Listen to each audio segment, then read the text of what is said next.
like the fact.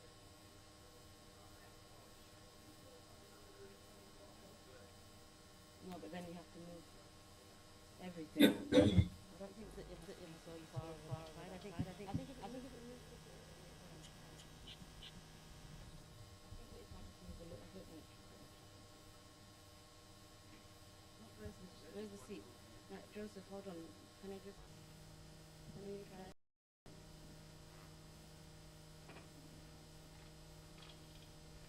Okay. I mean, you can still see higher, but it's not. I mean, it's basically the same as before. Unless I mean, to me, it doesn't matter as long as it's not me. I don't think that it does this thing. Like, is it disturbing you seeing yourself in the background, Kyle? No, that's fine. As long as I'm not saying something else that I'm saying here, it's okay.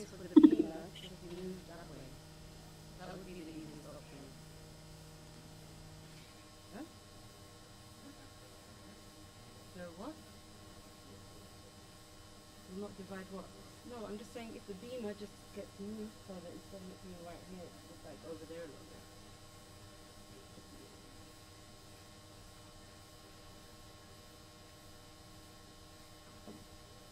It's no problem for me at all, so don't worry.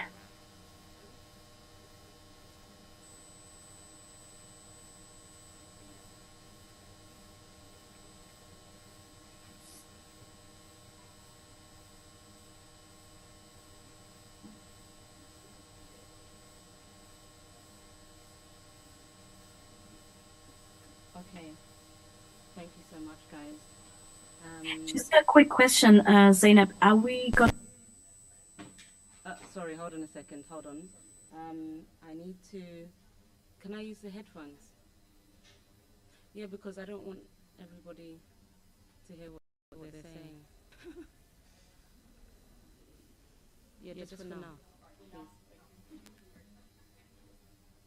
I need to put it in afterwards. Yes. Hi. Sorry, what were you asking? It is possible for you to hear the keynote. I would just remove the beamer and then can you see can you guys see if I do oh god. I mean you can hear it if I do like that, then you can see the beamer. You might not be able to see Hakeem, but then if you can hear me you should be able to hear Hakeem once the keynote is being done. Idona, could you test the microphone to see if they can hear what happens through the microphone, please? Can somebody say something one more time, please?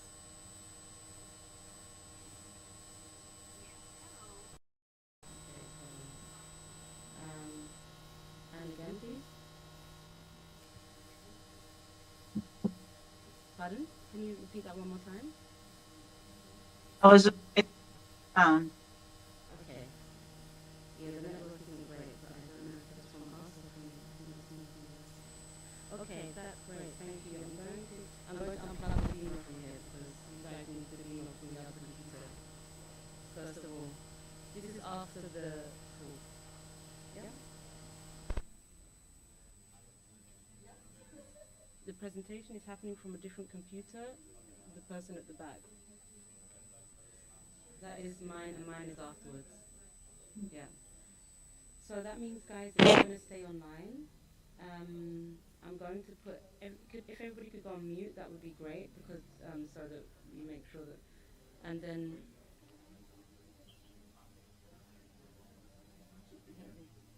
I mean, if it's there, then he can do it himself.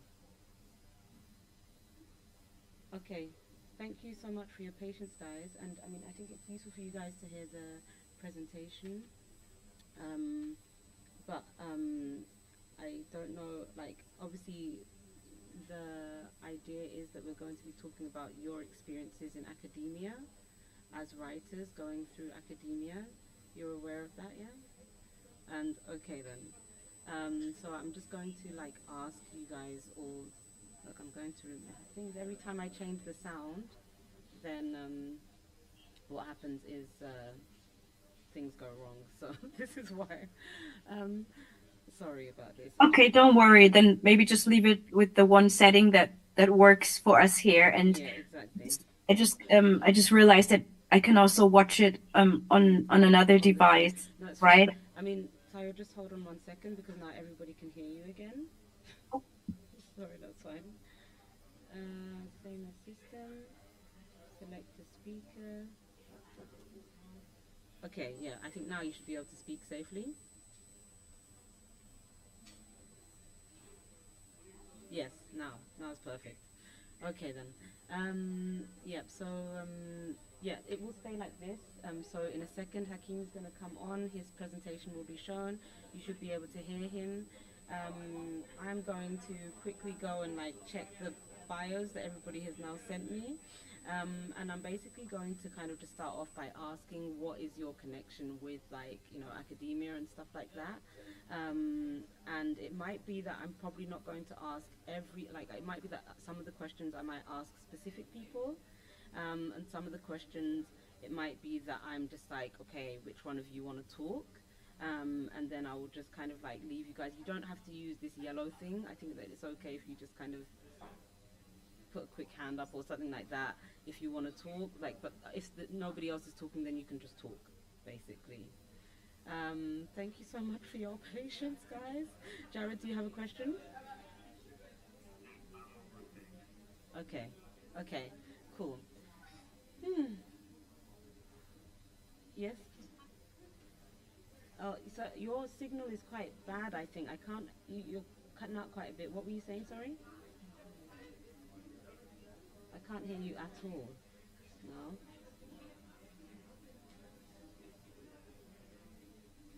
Uh, Now I can hear you. Okay. Okay. So I think I can hear everyone. I've heard from everybody. I can see everybody. I've got the bios. And so thank you so much for your patience. I'm really, really looking forward to doing this with you guys. I'm sorry that it started with this like crazy stress. And just in case didn't mention before, my name is Zainab. So, but I'll see you guys in about half an hour. Okay. So actually, oh, it keeps locking. Order, or is it just easier if you just use my one actually? I think that let me just use this one and then we just.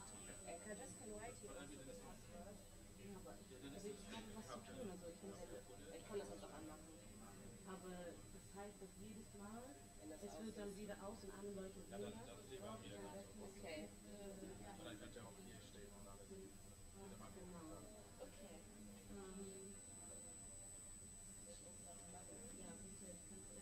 zumachen?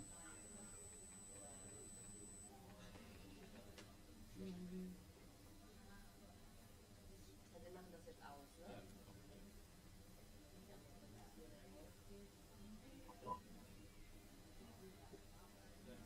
Ja.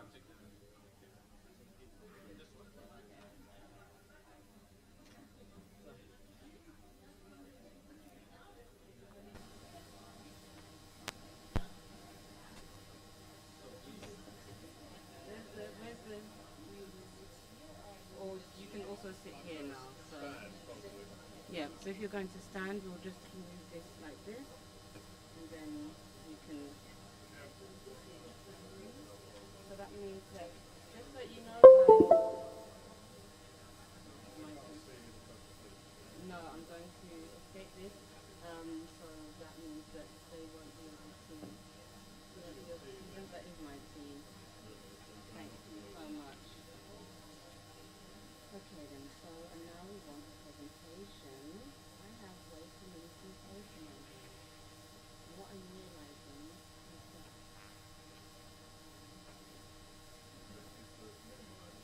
no, I want to actually close everything because then my you won't start getting randomly. Yeah, exactly. You won't get like random pop-ups. Hey now, what's going on? Huh?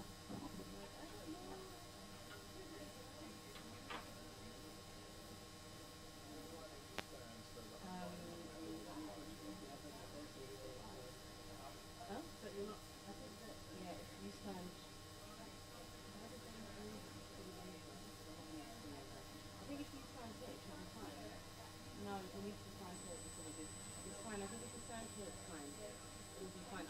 be here. So when you're doing your panel discussion, I'm not going to be here anyway. I'm going to be somewhere else. I know, so I need to close everything. Sorry. Sorry, let me then, sorry, I can't, sorry,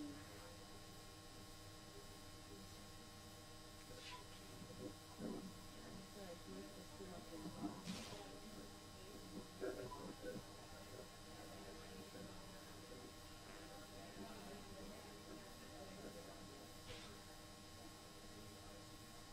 Yeah, okay. I mean, you can then, if you need to say something, you know, then you can say something.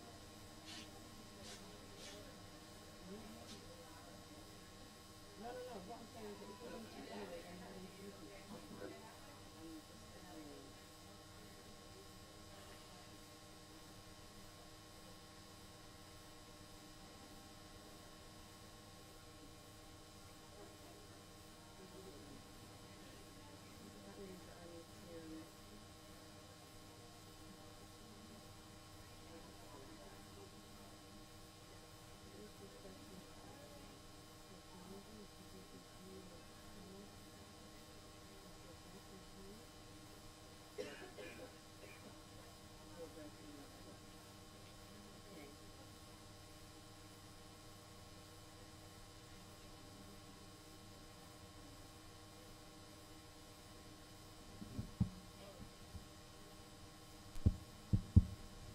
Perfekt.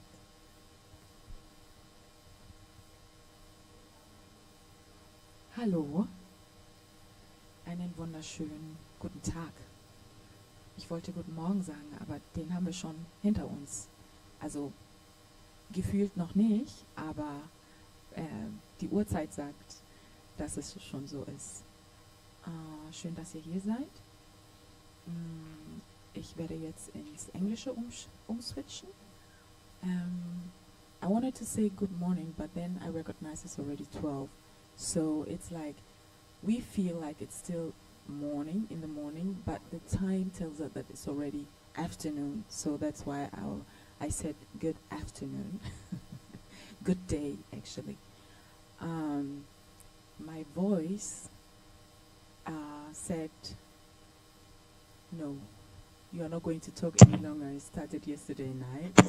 I was dancing. I was so much into this passion of this wonderful music. But then my voice like, okay, if you want to dance, you have to do a choice. Either you speak or you dance. And I chose to dance. So my voice was totally gone. And I was like, oh my gosh, what am I going to do today? But finally, I got it back. It's not completely there. So I'm not going to talk a lot today. I just wanted to give you some few informations for today. We have the doll matching. This is the code, the QR code for it, so you can join in online if you want to have a translation in French or in English or in German. Depends on what kind of conversation, which language is being used. That's what I wanted to say. And don't miss, yes, we were looking for the keys this morning, so we couldn't open the door on time at 11:15. Sorry for that, and for the ones who were waiting. But now everything is resolved, so definitely between 1 and 3, we will go downstairs on the second floor and enjoy ourselves with our publishing organization, Worten on Meer, who is there. Everyone who is a new writer and is looking for a publishing company, they are there. Get on them and let us know, otherwise we will be on them.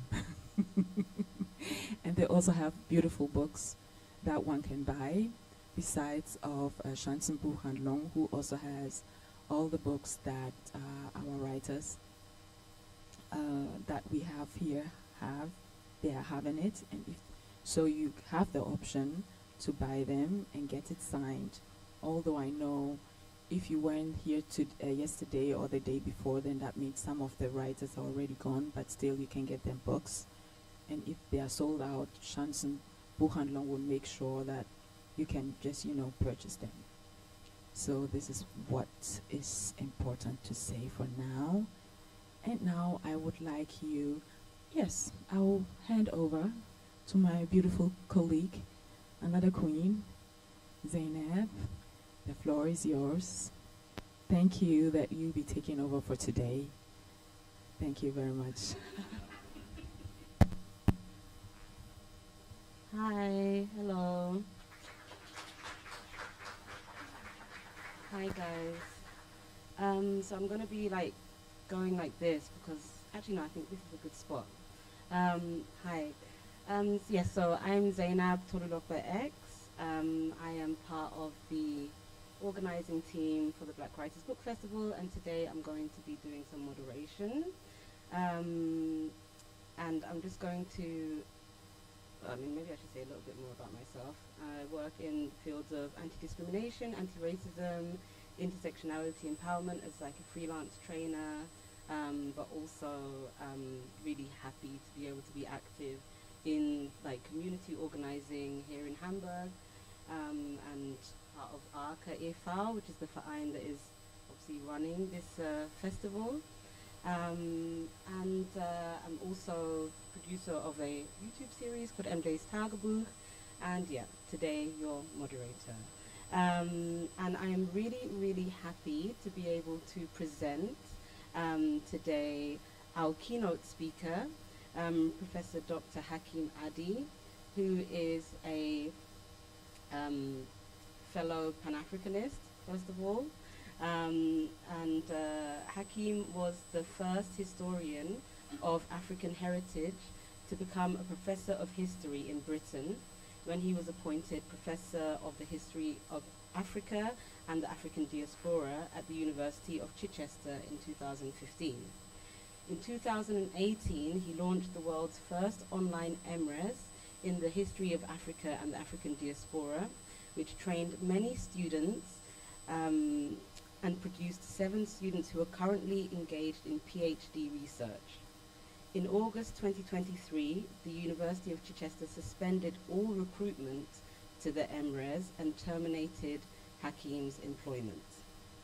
Hakim was instrumental in the founding of the History Matters initiative in 2014 and is also the founder and consultant historian of the Young Historians Project. That can be found online under younghistoriansproject.org. He has appeared in many documentary films on TV and on radio and has written widely on the history of Africa and the African diaspora. Also is a leading thinker and writer around Pan-Africanism. He's written 3 history books for children, and his publications have been translated into French, Arabic, Spanish, and Portuguese.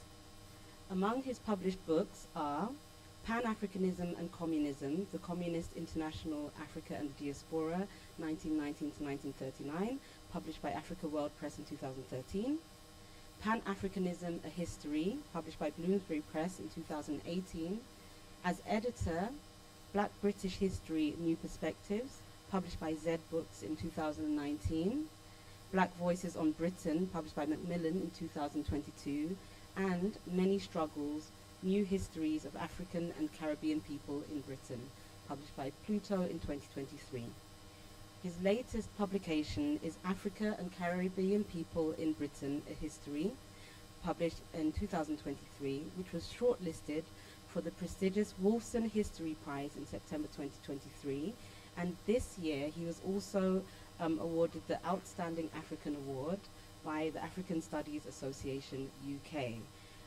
More information can be found out about his work at www.hakimadi.org.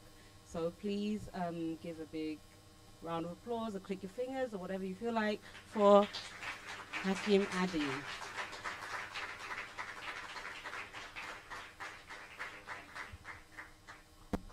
Thank you, and good morning, Hamburg. Oh dear, oh dear, oh dear, oh dear, oh dear. So I don't speak German, but I think that good morning means the same thing in English as it means in German. So good morning, Hamburg. Okay, that's a little bit better. I don't think we've got long enough for me to get you into a proper state of things. I'm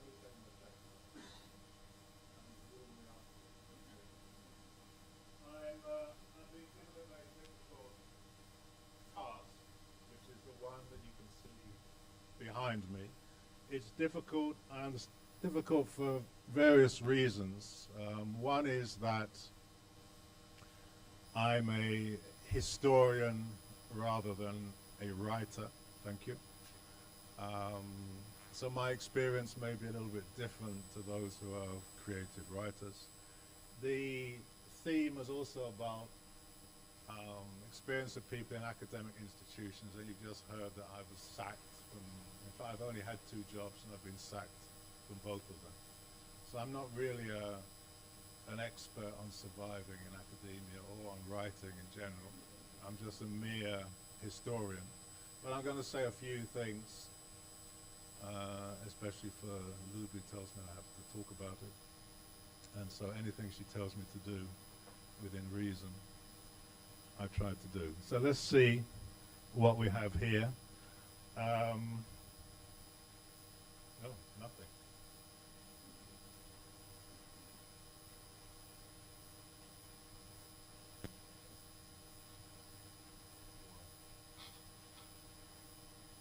So I use that how? Okay. Wow. Okay.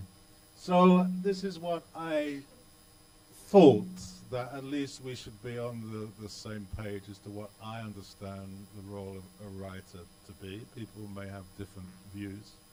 What did I say? Oh yes. To address the needs of audience and society. In other words, that you're writing for some people. Secondly, to work for these ends with others. Now this may be a little bit different because I think some writers don't work collaboratively. But personally as a writer, I always work with other people, and I'll explain a bit more about it in a minute, but that's how I see it. And then the third role of a writer is to encourage other writers, and particularly to encourage the development of young writers. So in other words, I don't believe in you advance yourself, but you don't advance anybody else. We used to have the idea, each one teach one. Wherever you are, you pull other people up. So this to me is the role, basic role of writers. Let me see if I can do this. Oh, okay. Is that right? No.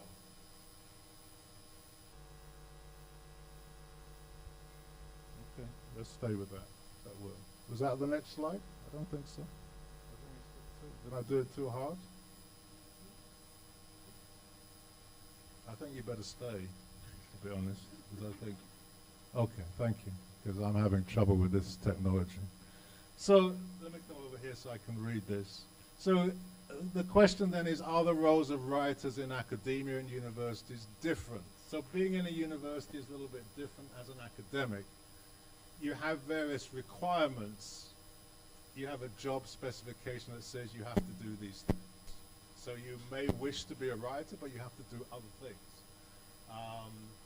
There is the phrase publish or perish. In other words, if you don't publish anything, you're not going to get anywhere. And it may actually be a requirement of your position that you publish. So you have to publish something. So in other words, you have to write something. But then you may have to write various things that you don't necessarily think are very useful, you don't want to write. So I've said scholarly articles. Articles in journals that hardly anybody ever reads, other than other academics. But you're supposed to publish in them because it's prestigious and whatever. Then you may have to write other things, conference papers, reports, things like book reviews, which are great because you can get books for free. But then you have to write something that you probably don't want to write about a book you probably don't like, or you have to say something nice about it or whatever it is. So these are what makes academia a little bit different from people who just write because they have a passion for writing, as people were discussing yesterday. Okay, let's Yeah, let's go on. Next one. So what are some of the experiences and challenges? Well, the first one is you need to remain employed, which I'm not very good at. So though I've been a teacher for a very long time, I tend to lose my job frequently, or too frequently for my interest. So you may have to do things that you don't necessarily like doing. I don't mean teaching students, I mean things that you really don't like doing. Secondly, academia, especially in Britain, probably here too, is generally speaking more interested in money, in making money, than in your particular scholarship. You might be very brilliant, but people aren't really interested in that. They're interested in how much money can you make. I was talking with a university last week because I was hoping that all my students and I could transfer to this university. They said, well, we can't employ you as a professor. I said, well, no, they didn't say that. They said, if we employ you as a professor, you need to bring in between 70 and 100,000 pounds a year. I said, what? How am I supposed to do that? They said, well, that's the stipulation we're making for all new professors from September. You all have to bring it. So basically, you have to find the money to pay for your post. So you would be, if I did that, I would be doing nothing else. I wouldn't be teaching anybody and so. So that's another problem. Then there's a question of time. You're doing lots of other things. Then you don't necessarily get any support or funding, especially if you're in an area like the history of Africa and diaspora. Who's going to give you funding for that? You can occasionally, but it's very, very difficult to get. University funding is usually connected with making money for the big multinational companies, connected to defense industries, or it's not generally directed to furthering development of knowledge for the sake of knowledge, or enlightenment for the sake of enlightenment. So, and certainly not for addressing historic wrongs and this kind of thing. So these are problems. Then there's the issue of racism. So generally speaking, academia, and you will know this from living in Germany, is not particularly interested in Africa, the African diaspora, black people, and so on. I don't know how many courses there are in Germany on the history of the African diaspora, or on the history of Afro-Germans, or whatever. How many? None. None, okay. So I rest my case. One? You teach one. Okay, good. Congratulations, very good. So there's one. Okay, fine. Well, that shows how important academia thinks the subject is. So, but this problem of Eurocentrism and racism extends throughout academia in terms of what you can teach, how you're seen in terms, anyway, there are lots of issues connected, including retaining your job. Because you may find that, you're teaching that one course today, and then next year you're not. Because they will say to you, well, how many students have you recruited to that? You haven't recruited enough. You need to recruit more. No, you should be teaching this. You should be teaching about Bismarck or something that's more important and so on. So this is Eurocentrism. It's the idea that some things are much more important than others. Some people are more important than others. Some continents are more important than others and so on. And there are lots of other issues, which I won't go into now. Because they're too painful to go through. So let's go on to the next slide, please. So, how do we change our role? Given all these challenges, what do we need to do? What's my experience? Well, I said we need to write. Whatever the university tells us to do or not to do, if you are a writer, you need to write. It doesn't matter what the problems are, you have to find a way of writing. And I said work hard and work smart. So yes, you have to be disciplined about what you're doing. And think about, be strategic in what you write, how you get published.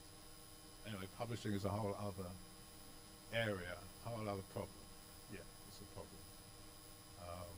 Including the requirement to publish in academic journals, and academic journals may not be interested in what you're, especially if you're writing about black people, they probably won't be interested.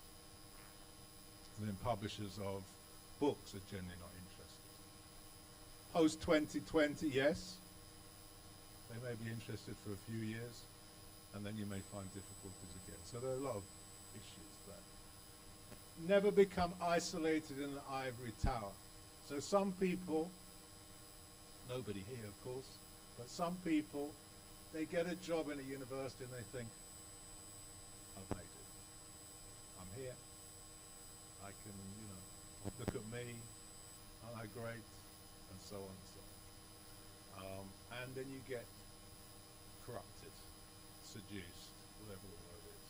So getting isolated away from your community, as it were, your people, is you know, the death knell. It's a very, very dangerous thing to do.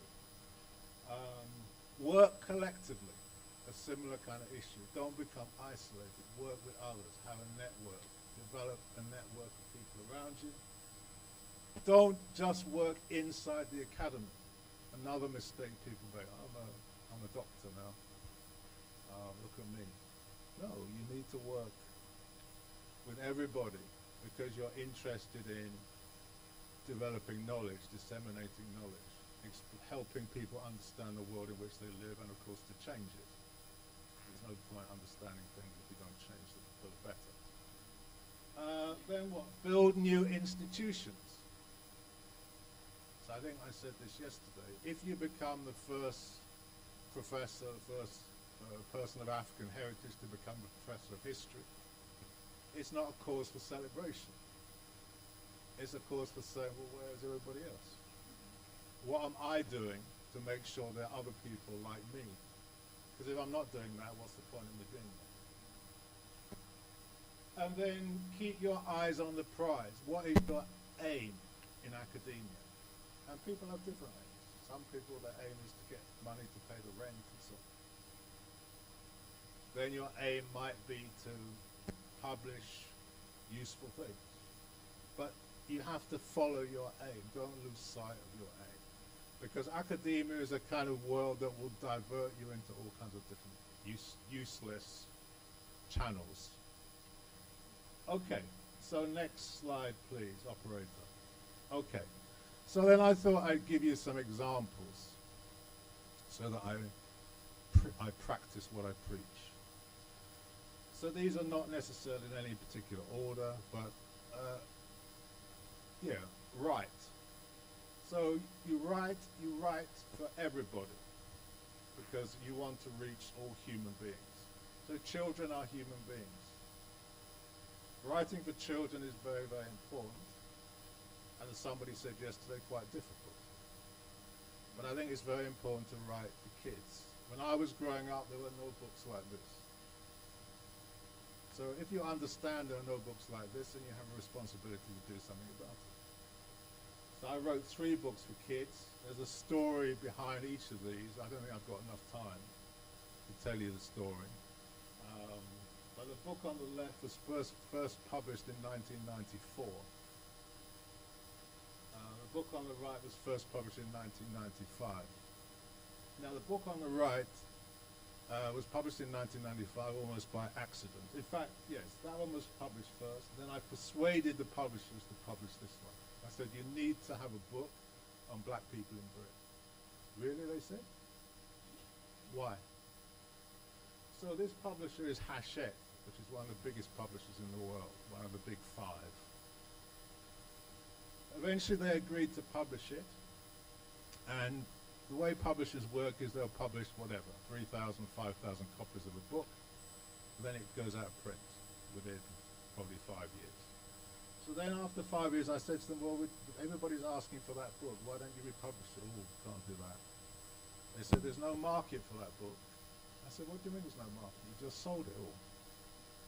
So there was a big argument, and eventually I got them to, no, that's wrong. I didn't get them. I said, yes. They said there's no market. I said, the only people who say there's no market for books about black people are racist. They said, you're calling us racist? I said, no, I'm not calling you. I'm just saying that those are the people who make those arguments. So they wouldn't talk to me anymore. So I had a student who had a young child, and she got very angry that this book existed, but she couldn't give it to her son to read. So she used to write to the publisher every day. Why is this book not being published? And eventually, with very bad grace, they published it again in 2005. Is that right? I get confused about how many editions there have been. Anyway, whatever. They published it again, but with very, very bad grace. And in the end, they gave me about copies of the book. They said, here you are, have all these books. We can't sell them. So I used to take them around me and take them different places, and everybody would buy it, and so on and so forth. So this one, I may have missed out one edition because it's perhaps too painful for my memory. Anyway, I think there might be another edition in there somewhere. But anyway, yeah, I think there was another. But anyway, then 2020 came. And what happened? Hachette made a statement. And we love black people. We love black history. We love everything. I was so angry of what I had been through for the last 25 years with this publisher, telling me all this racist nonsense, that I did something I've never done before. I made a video on my phone and I put it on Facebook. And I told everybody what they'd done to me. And somebody saw it and they said, let's get a petition. The petition went up on Facebook, a few thousand people signed it, and Hachette saw it. And they wrote to me and said, oh, is there a problem? I said, yeah, there is a problem. So I had a meeting with the CEO of Hachette and various people, and I said, this is what you've been doing to my books. This one was never republished after 1994, the one on the left. This is about the African diaspora and why there's an African diaspora, why there are Africans all over the world. So I had a meeting with them, but anyway, long story short, they republished the books in 2020, 21, 22. So these are the new editions, latest editions of the book. So this is why I say, keep your eyes on the prize. Never give up fighting for what you think is important. You might have to wait a while. But as somebody once said, I'm a long-memoried man. And if I write something, that thing needs to be published. I don't want something I've written and nobody can get it. Okay, let's go. We've had enough of that slide. So I said something about work hard and work smart. I don't know whether this is an example of that. So the book on the left, in which I talk about the importance of Hamburg in the development of radical Pan-Africanism and so on. This book took me 10 years to write, which is not necessarily a long time, but it's long enough. I had a friend in the States, once a quite famous novelist. She said she spent 7 years writing a book and then she decided it was no good and she threw it away. I don't agree with that. I spent 10 years on this, but I wasn't smart because I didn't have a publisher. I wrote the book without a publisher. I thought I had a publisher, but I didn't actually have a contract. Publisher said, yeah, we're really interested in this idea. And then when I sent them a few chapters, they said, no, we don't like that. I said, what do you mean you don't like it? You've been telling me for 10 years that you liked it. So then I went to another publisher. This book is, if you've ever seen it, it's quite a big book. It's about, I don't know, 150,000 words. So I went to another publisher. They said, yeah, it's great, but it's too long. They said, can you cut 60,000 words? Now, in case you don't understand what that means write a different book. You can't cut 60,000 words from a book.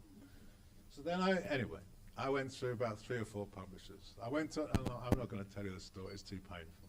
But this is the publisher that did it was the 4th one. So you have to learn from these experiences. Are there any publishers here? No. Publishers are, okay? All of them, doesn't matter who you go to, who you're with, they're all shit, okay? Trust me. So you have to, this is why some of you know people who write books have agents. Have you ever wondered why people who write books have agents? It's because publishers are shit. And you need, very often you need agents to deal with them. I didn't have an agent, I have one now, but I didn't have one, I've only had one for about 6 months. But most of my life I didn't have an agent. But that's why people have them. So anyway, that took me 10 years but anyway, once you got it published, then you want everyone to read it. So we just brought out the Spanish edition. Actually, this is the second Spanish edition. We hope it will soon be coming out in French and hopefully also in Portuguese soon. So anyway, let's go on to the next one. So work collaboratively is important, especially as a historian. Work with others. We're not in competition. So this is 2 books I've written with my colleague Marika Sherwood.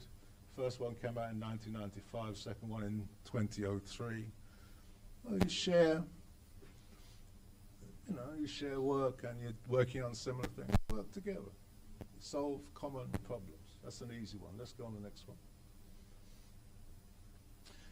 So then creating institutions outside of academia, or creating new institutions. So this organization Marika and I set up in 1991 because nobody was really interested in the history of African, Caribbean, or even South Asian people in Britain. Of course, in Germany, it's completely different. That's a British joke, sorry. So if something doesn't exist, then you have to create it. You have to take action. So we started this organization, we had a newsletter, we held conferences, we agitated, we organized, we went to government, we said, why isn't this being taught in schools? And they used to close the door. We go to museums. Why don't you show any black people in your museum? They close the door. We go to archives. Why don't you catalog things so we can find the African people in your archive? This work has to be done. Otherwise, how are you going to write histories? So this is what we did in 1991. And that work was essential. As a historian, you had to do that work. I always tell people, if you're a historian, you have to be an activist. You can't sit in an ivory tower like some other kinds of historians do. We're not in that position. We don't have that luxury. So, especially at the moment when history is under attack. All history is under attack, but particularly our history is under attack. So you have to set up your own institution. Let's go on to the next one. So you heard in the intro talking about History Matters. So this is another thing we set up in 2014. So it's 10 years old now. Why? Because there was a headline in a paper in Britain that said last year only three black people trained to be history teachers. 3 in the whole country. Now, I don't know what the situation here. In Britain, we have something like 16,000 history teachers in schools. At that time, only something like 200 of those were black. There's a problem.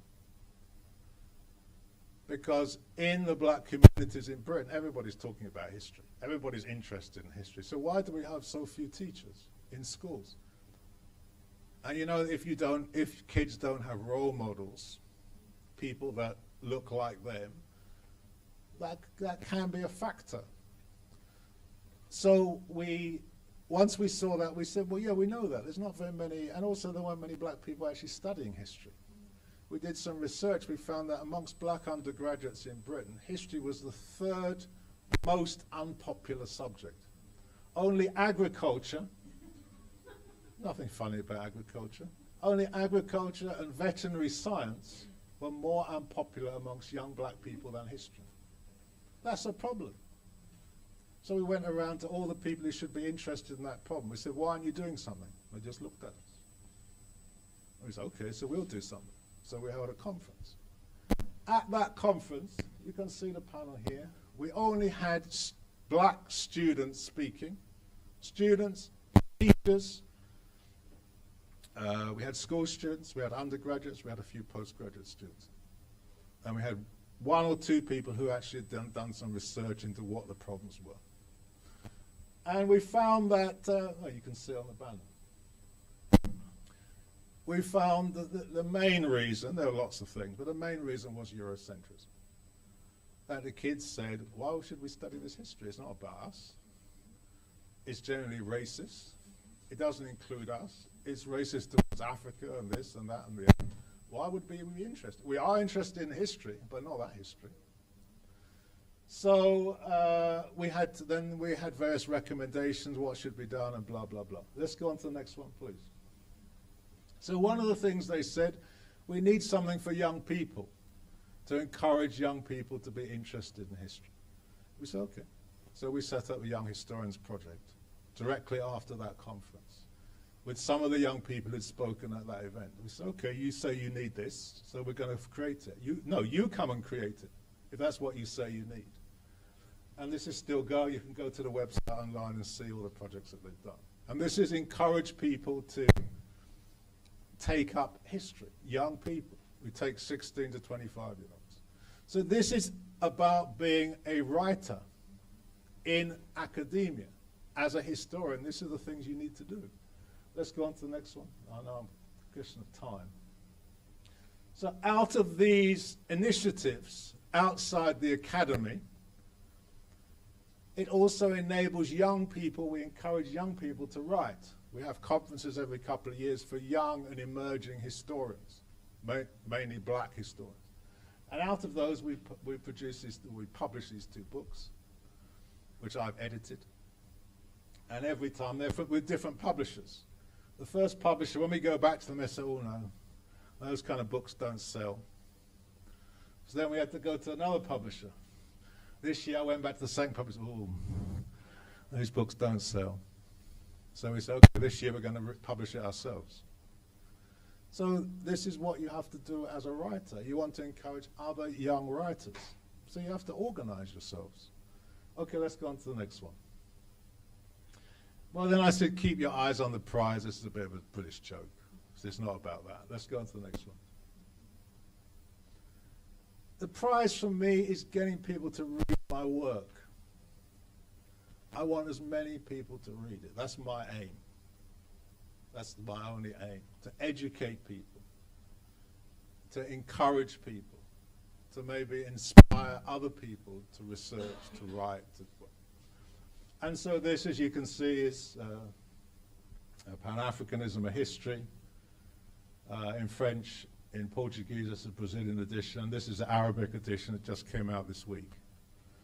And the Spanish edition is now being prepared in Cuba and will be published by La Casa de las Americas in Havana shortly, probably this month or next month. So this is how I see the work of a writer in academia. There you go.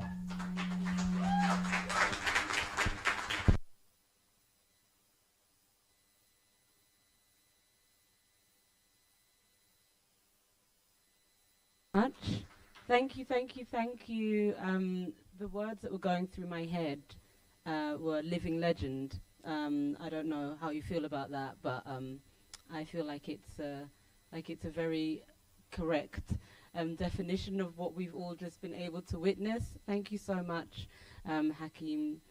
And next we're going to go on to a hybrid event where we're going to, with the same, I'm going to use your slide if you don't mind, Hakeem, with the same title as this keynote. We're now going to have a panel discussion. Because that's going to take place online, I'm going to have to ask you guys for like 3 minutes, 5 minutes patience. So maybe if anyone needs to go to the toilet or whatever, this is a good time. And we're going to be then online. But I think Melissa wants to say something first. Yes, we will just use this opportunity to introduce our awareness team to the people. And we have some questions for you to answer for us so that we also know, yes, how we want a feedback from you. That's actually what we would like to have. But yes, what do you do as an awareness person? Please tell us what you do. Okay, good morning everybody. And we're 2 people in this shift. One is sitting downstairs in the awareness room, and what we're here for is actually for your comfort, because we are aware of social injustices, and we are also here to act when you feel discriminated against something or any insult should happen. Yeah, this is what the awareness team does on festivals. And we're happy that so far we had not have to work too much, which speaks for the good surrounding here. But feel free to come speak to us anytime. And yeah, we are also responsible for feedback. Yesterday we had already started sharing these questionnaires, and I'll also use this time now during the break maybe to distribute some, and yeah, you can share whatever you want to share with us for the future. Thank you.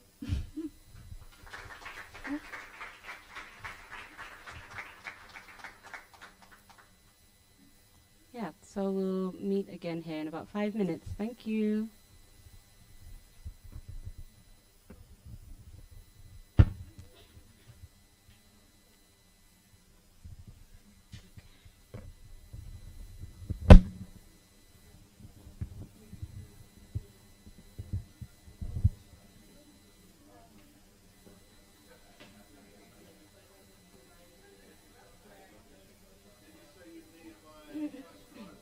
No, I don't. Actually, I don't need it anymore.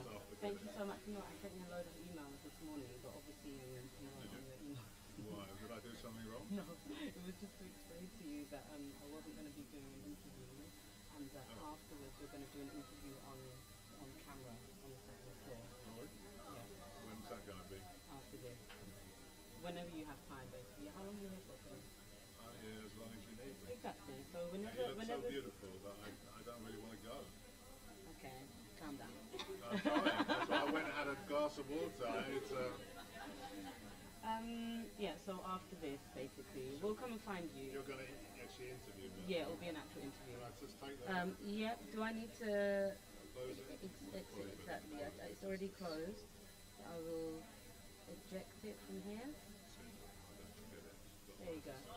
Thank you. Hi guys, can you hear me? It is now time to come back online, please. I hope you all can hear me. Oh, okay. So now I'm not on mute. So hopefully you guys can hear me now. Could you come back online? We're about to start. Thank you, thank you, thank you. I've received everybody's biographies now. Yeah, once everybody's online, I'm going to plug it back in. Make sure that the sound is on the correct thing. In the system.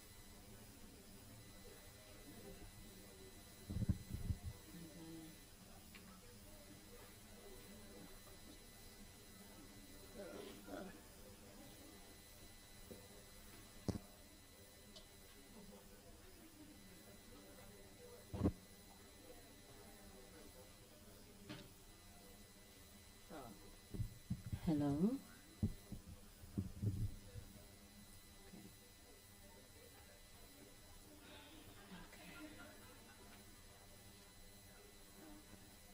Tyler, your biography is like quite. Weiß ich nicht, aber deswegen habe ich einen anderen. I think something to do with this microphone. I didn't use this one. I don't know because I was checking the wires. Like he wasn't stepping on the wire for the mic. I have no idea why it was doing that. I think it's something to do with that microphone. Yes. Could we do just like another quick sound check? Can somebody say something, please? Okay, das hat nicht funktioniert. Nein. Einen Moment. Aber so, wir müssen es lauter machen.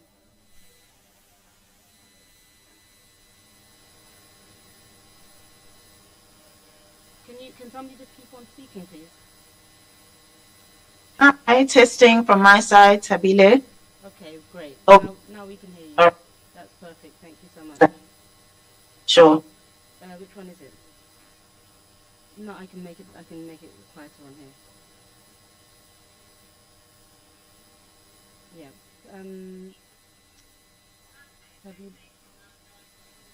Sabila, can you test again? Yes, can you hear me? Yes. Loud and clear. Perfect. Thank you so much. So yeah, we're just about to start in a couple of minutes.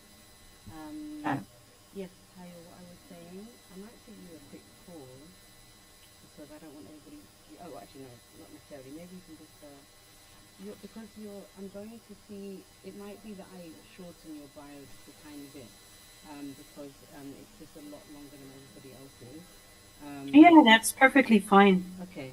Thank you. Problem. Yeah, so we'll be starting in a couple of minutes. I'm going to quickly go to the loo and come back. So if you guys need to get water or go to the toilet real quick, then now is the time. And then in like 3 minutes, we're a go. Thank you so much. Yep. Is it? But then it just means that Jetzt? Hörst du mich? No? You need to just turn it up then. Or can you? Okay. Yeah. No, that's better. Yeah, that's better. I need to go.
Just a little auger note before we start. For anyone who needs translation oder Übersetzung auf Deutsch oder Französisch, we have translators who are available online. So if anybody would prefer to hear this in German, maybe I should say in German, wenn jemand diesem Gespräch jetzt auf Deutsch zuhören möchte, dann braucht ihr Kopfhörer. Hallo? Oh, good. Genau, dann braucht ihr Kopfhörer und es gibt, where are the things about the translation? Also, genau, ja, genau. Also, vielleicht nehme ich das. Genau. Also, hallo. Ich wollte einfach so einen kleinen Orgepunkt machen für Leute, die das jetzt auf Deutsch oder Französisch zuhören möchten, weil die Panel-Diskussion ist auch wie ein Keynote auf Englisch. Ihr könnt diesen QR-Code nutzen, um eine App herunterzuladen und mit Kopfhörer kommt ihr da. Also einfach so, das ist die Information für Leute, die Übersetzung brauchen. Okay. So. Genau, und falls jemand dafür WLAN braucht, dann das ist den WLAN Hamburg Freifunk. Genau. And now I'm going to switch to English again.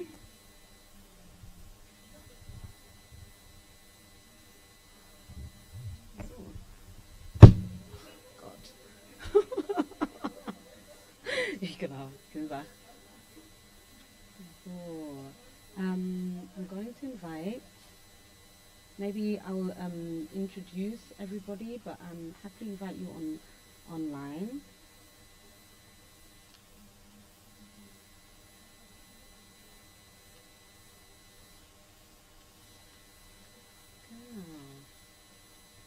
So, perfekt. Ich glaube, dass eine Person fehlt noch.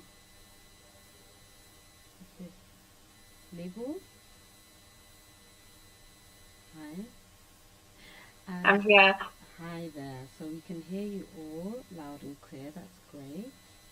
So thank you everybody for being here. Thank you once again to Hakeem for his really great speech or presentation and the information. I mean, like I said before, and like it was possible to see, I mean, we had publications that were being spoken about there that came out in 1994, I think, you know. So as we've seen, Hakeem is a very, very established, I know that he says that he's not a writer, historian / writer, writer of history.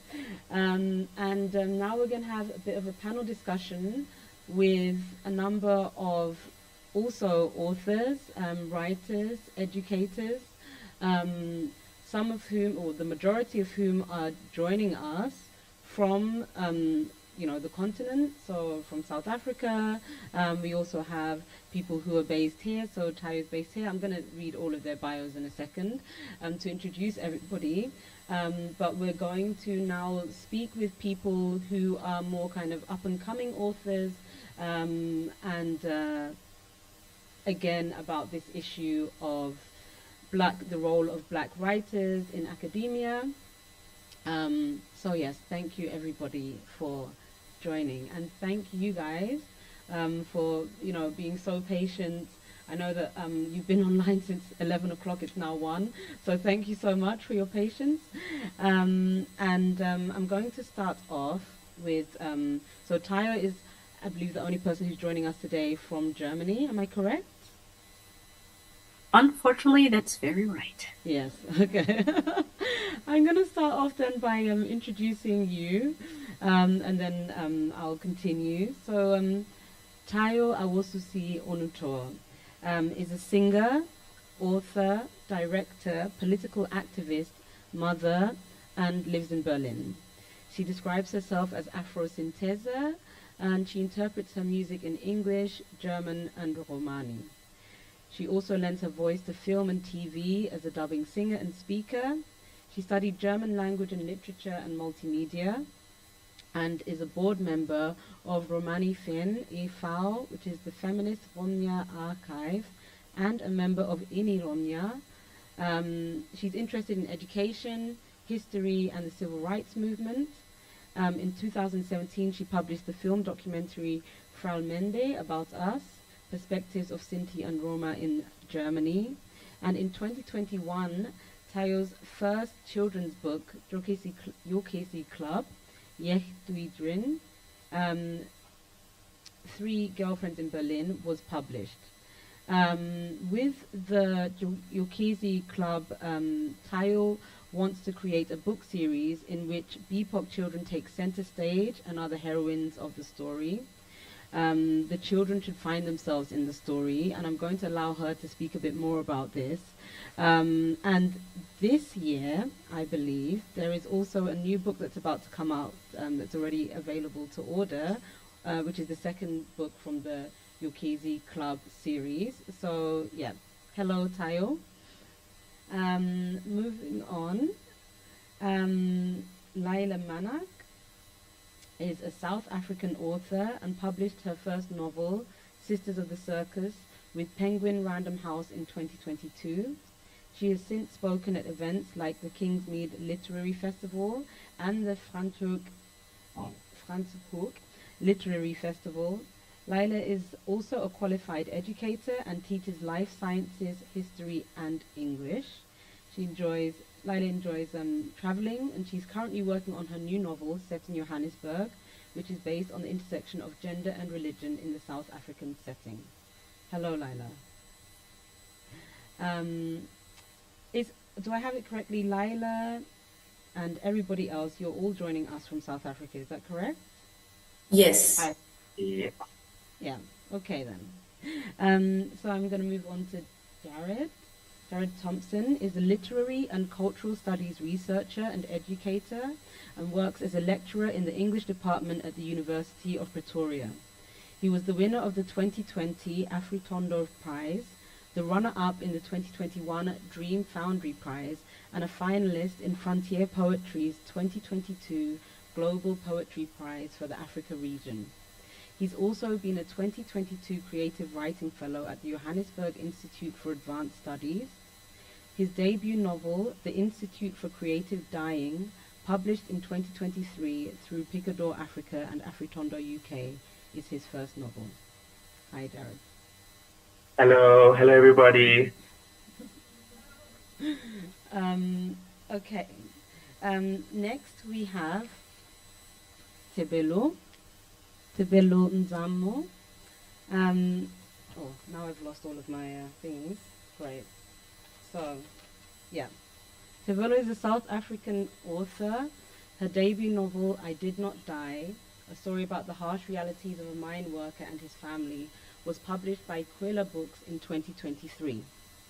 In 2022, she was the winner of the Open Call 100 Artists, which is organized by ArtLink in partnership with the Zood Kulturfonds. In 2021, she received the Jake Scarewell Foundation NB Publishers Writing Mentorship for upcoming writers to refine her manuscript at Powlett House Writers Residence. Her short fiction has appeared in New Contrast, Tiini, the Rhodes University MACW Literary Journal, where she passed her master's degree cum laude. Incredible Journey, Stories That Move You, anthology from the Short Sharp Stories Competition, Writing 360 Journal, and Funza Literacy Trust. So that's a lot. Thank you. Hi, hello, Tebelo. Okay, your sound is not perfect, but I know that it has been good, so... Okay, can you guys hear me now? Yeah, that's much better. Thank you. Okay. Oh. Panic over. Next, we have Lebo. Lebo Mazibuko. Lebo Mazibuko was born and raised in the township of Soweto in Johannesburg, South Africa. She's currently doing her MA in creative writing at the University of Cape Town. Her debut novel, Bantu Knots, 2021, was published by NB Publishers and was shortlisted for a K. Selodeka Memorial Award at the South African Literary Awards in 2022. Lebo's writing focuses on telling multi-generational stories about Black women and the relationships they have with each other. Her goal is to tell more stories about the township and other black communities. Hi, Lebu. Hi. I hope my sound is Your sound okay. is perfect. Yeah, All right. great. Last but very much not least, we have Tabila Shanga. Born and raised in KwaZulu-Natal, South Africa, Tabila is a qualified journalist who studied at the Durban University of Technology. In 2018, she published a young adult short story titled The Morning After. Her debut novel, In the Midst of It All, was published in 2022 by Kwela Books, an imprint of NB Publishers. The novel was included in Brittle Paper's list of 100 notable African books of 2022. It was also shortlisted for the Sunday Times Literary Awards in 2023. Hello, Tabila. Hi, Zainab. Hi, everyone else. So, thank you, like I said, to everybody for joining us. It's a shame that you guys couldn't be with us in person today, but we are all really, really happy and psyched and grateful that you're able to join us online.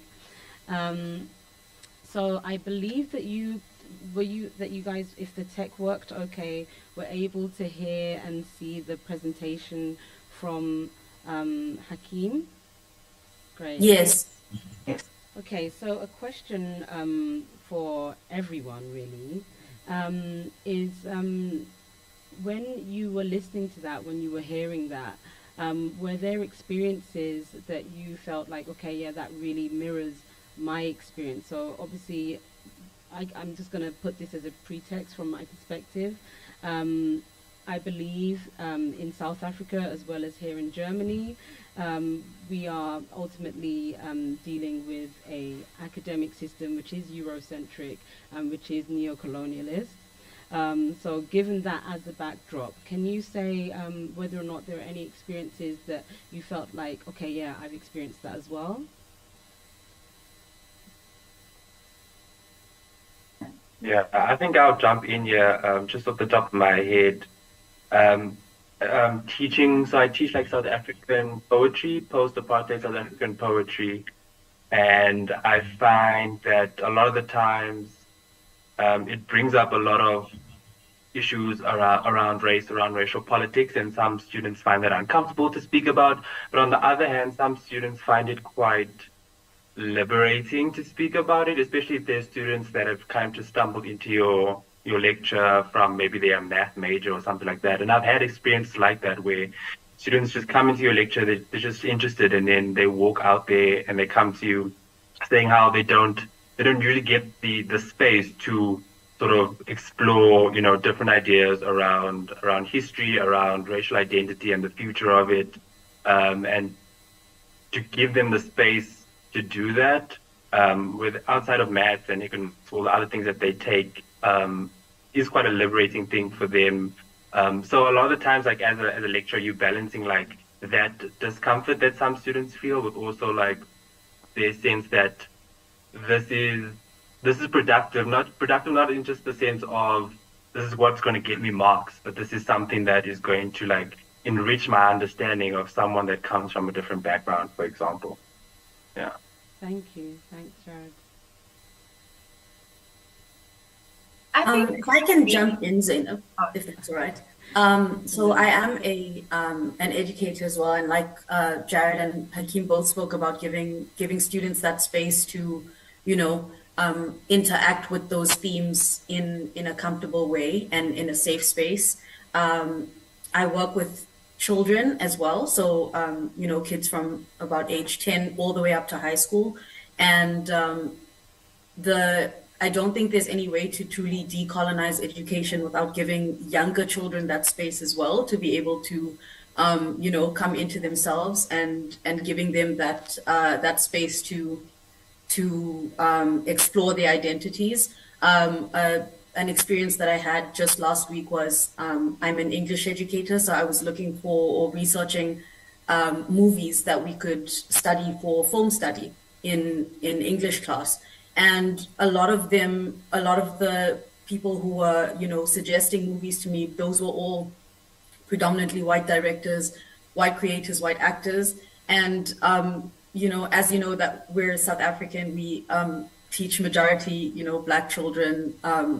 The majority of South Africa is not white, so those movies won't really reflect their experiences in a way that we really want them to, especially in a decolonizing perspective. So I think it's important also as educators. I know Jared is also a lecturer. I think it's important, just on a microcosmic level, making those tiny decisions to be able to see those children and understand what they would really need. Thank you very much. And Lebo, you also wanted to say something? Yeah, the one thing that I've picked up, and I think also throughout my journey of being in primary school, high school, and now tertiary, it is very much a world where we are studying European and American texts most of the time. And with what Prof was saying is that there was a point where people were like, some of the students were saying, why should we inform ourselves or read about this, because we don't really care about it. And the main problem, I think, with reading in generally, especially amongst Black people, there's this sense that, oh, Black people don't read. I hear this happening a lot. But also there's this thing of there's not a market, which Prof mentioned, where publishers tell you there isn't a market for such stories. And the main reason, I think, it goes back to we're not reading as much because we don't see ourselves in these stories. We can't relate to the characters. We can't relate to these worlds. I mean, I know that the experiences of Black people are very similar, whether you are in America, whether you are in Europe, whether you're in African. There are those small things that tie us together in terms of our lived experiences and our communities.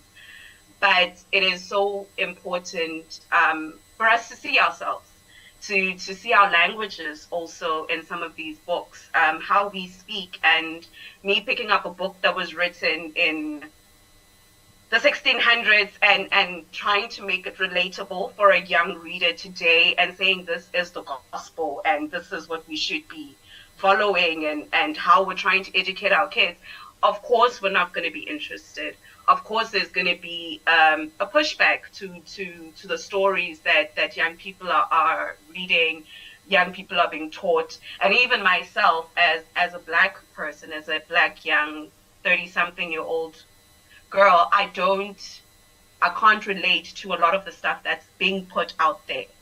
I want to see more of myself. I want to see more of my people and our community in bookstores, in libraries, in schools especially, because that is where you kind of spark this interest in storytelling, in literature. This is how you penetrate and start building this passion that of reading, besides video games and what Leila was saying, and making a conscious effort as educators to ensure that these kids are seeing themselves, that these kids are seeing relatable, are reading books that are relatable to their own experiences, their everyday lives. Yeah, that's basically what I picked up. Thank you so much for that.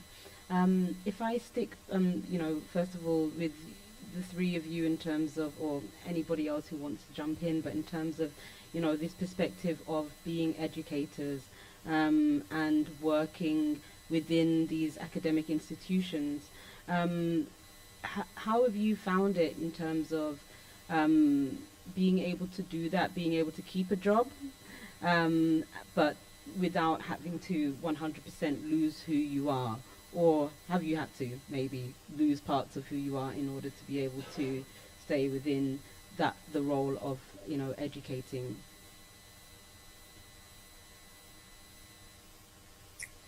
I think for me, Zainab, what I find is that it's always a balance, because of course you do, like you said, you do have to keep a job, and you try to integrate in the little ways that you can. So wherever you do have executive power to make decisions, we need to try our best.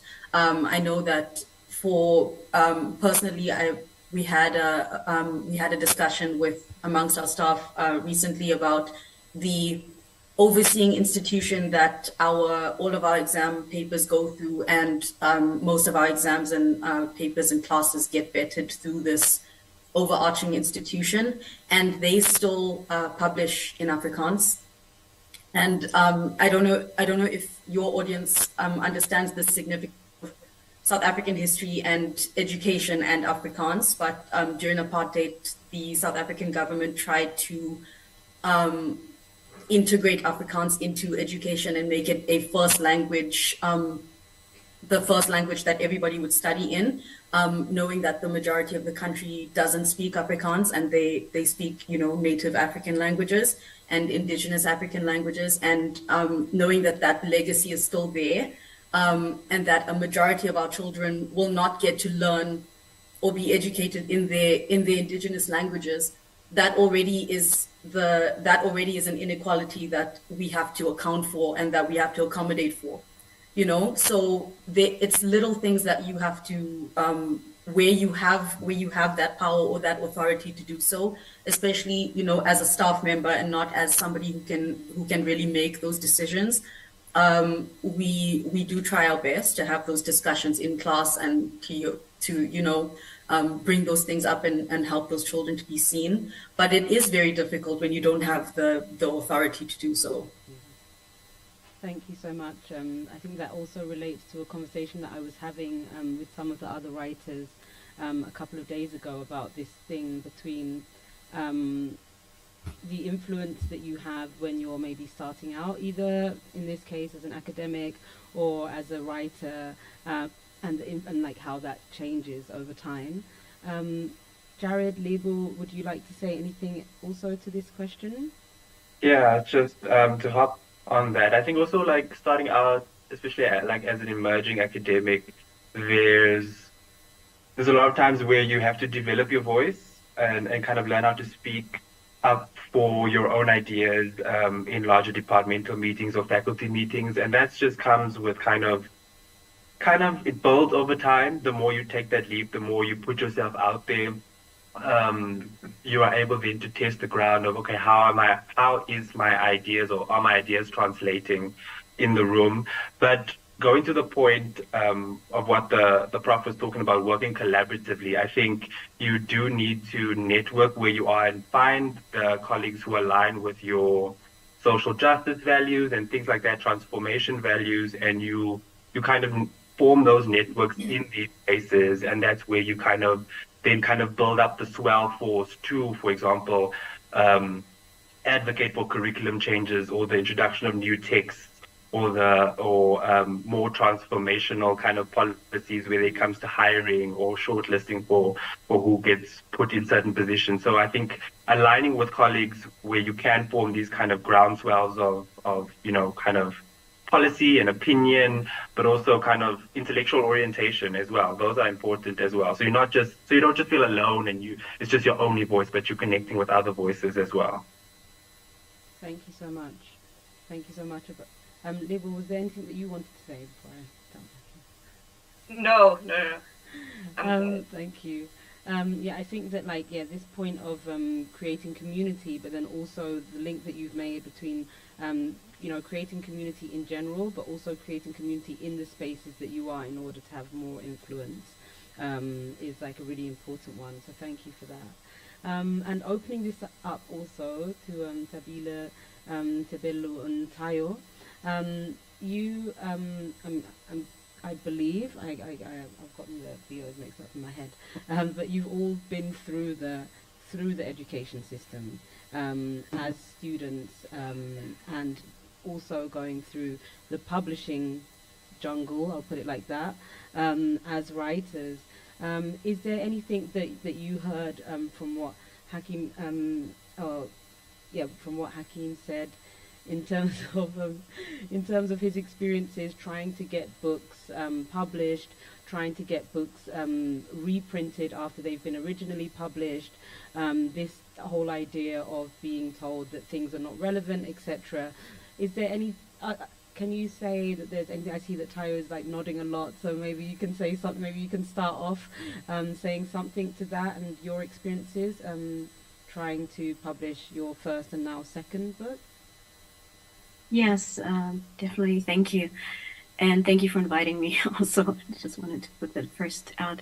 Yeah, I could definitely relate to like many points that the professor was saying earlier in the keynote. And as an author and writer located in Germany, still I could see that the points that we're making, I can actually confirm everything and experience also everything that was being said. Here, like if we look at the situation in Germany, especially with the educational system and also the representation in books, especially for children, because this is the field that I'm working on, you can see that there's like a giant gap. Like maybe like the last, I don't know, 5 to 6 years, there are like really great, brilliant Black authors in Germany that I'm also connected with in a really wonderful network. But this is like really just the recent movement that still like needs to grow, and we need much more. So when I had the idea to start the book, this was actually an idea that I had like since many years, also because I worked in the educational system, not as a teacher directly in school, but in out of school programs, but still working with children and or school classes. I just made this experience for many years that there's like a big gap and of representation, and also certain parts of history are definitely being like 100% excluded when it comes to trying to give an insight of history, and also German history. If you think about the fact that there are people of African descent living in Germany since the Middle Ages, and all the like really wonderful contributions that we do have, also in literature and other areas, none of that is actually being taught in the German school system. And also you can't find any of that, or hardly find something in children's books or also books in general. So I had this idea of also creating the children's book, and because I realized also that the Black German when it comes to the educational system. And and I think it's like really important to put that out there. And I find it like at the same time, it's actually not only our job, it's actually the job of the majority population, or the job of like every teacher, every educator, every person in academia, and this includes white people in these fields, right? But the reality is that, at least in Germany, this is like next to almost never happen. This next to never happens. So at the end of the day, it's actually us like creating, writing, educating about all these these different contributions, different stories, histories, or our stories, however you want to put it. And this is actually the experience that I made, and what actually motivated me to start creating something, especially for children, Black children, and also children of color in Germany. And the reactions were just like really great, because like oftentimes, or many times, you could see that the children are like super excited about it, just to see them like visually represented in a book, right? Because for many children is actually the first time to experience that. And so this actually tells us like how important it is, and that we need much more of that. And when it comes to the whole like business part behind that, what you asked earlier, like my way, I mean, I'm really happy and thankful for every like Black person of color in academia, and this is really important. But at the same time, for me personally, I just realized that I can't be part of like this kind of institution, So I decided to go down the path of like starting an own business, and that's also why I'm a publisher. I had like conversation with like bigger publishing companies in Germany, and just realized that this would mean for me to start a discussion again about different like colonial ideas of how something is written or how something is drawn and illustrated and all that. And I just thought, okay, I ain't got no time for that. So I'm just going to do it myself. And yeah, this is the solution that I took for myself and for like, the motivation also to start a business. Thank you so much, Tayo. Thank you. I mean, I can also continue, please. No, I wanted to say that I agree 100% with everyone's points that they put forward, and because I majored in English at UWC, and the books that we would mainly study, of course, they were mainly the ones that are more European and then American, and then of course there were still black text as well from your African writers and even from the American ones. But you would see that it takes a while for the text to change, like the introduction of other novels as well. So because I remember when I came back, and then I came back to and I tutored, and I could like say, oh, okay, there are other texts like Mandas, now they are there. So yeah, no, I definitely agree with everyone that with regards to making change, that there needs to be an introduction of more books that reflect people's lives, and especially as we continue to change as society. Thank you so much. I mean, I'm going to come on to you also, Tabila. I mean, I went to school for 3 years in Nigeria, and I can say that all of the things that have been said here from somebody who's based in the UK, somebody who is based in Germany, people based in South Africa, that this is really a Pan-African problem of school systems still being basically very heavily influenced by colonization. And you, I guess, also studied journalism as well as then becoming, a published writer. Can you say also a bit about your experiences of this, the impact of how did you find your own voice when basically being surrounded by an academic system which did not necessarily reflect your history and experiences? True. Well, I need to 100% agree with Tayo's point about a majority of our history being written off. For example, bringing it back to South Africa now, Black South Africa, I wish that more people would understand that our history did not start with colonialism or apartheid. There was so much happening way before that. And I wish a lot of people would get that. And also, I would like to see more works being written about our history before apartheid, before colonialism, right? And in terms of books, also in history, like I love studying history in school, in primary school and in high school. It was one of my favorite subjects. But the only history, like Black people history, that I got to learn about, or we got to learn about, the people in my age group, were apartheid. And I feel like that kind of like takes a large part of who we are. Like, it's not something that you are proud of, right?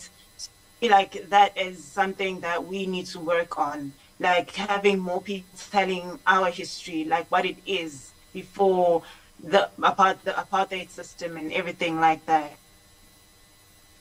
Thank you so much for that. What I'm thinking, I was about to write down, but I'm just going to say it now, is really what I'm hearing is about narratives and who gets this narrative. Yes, Tabelo.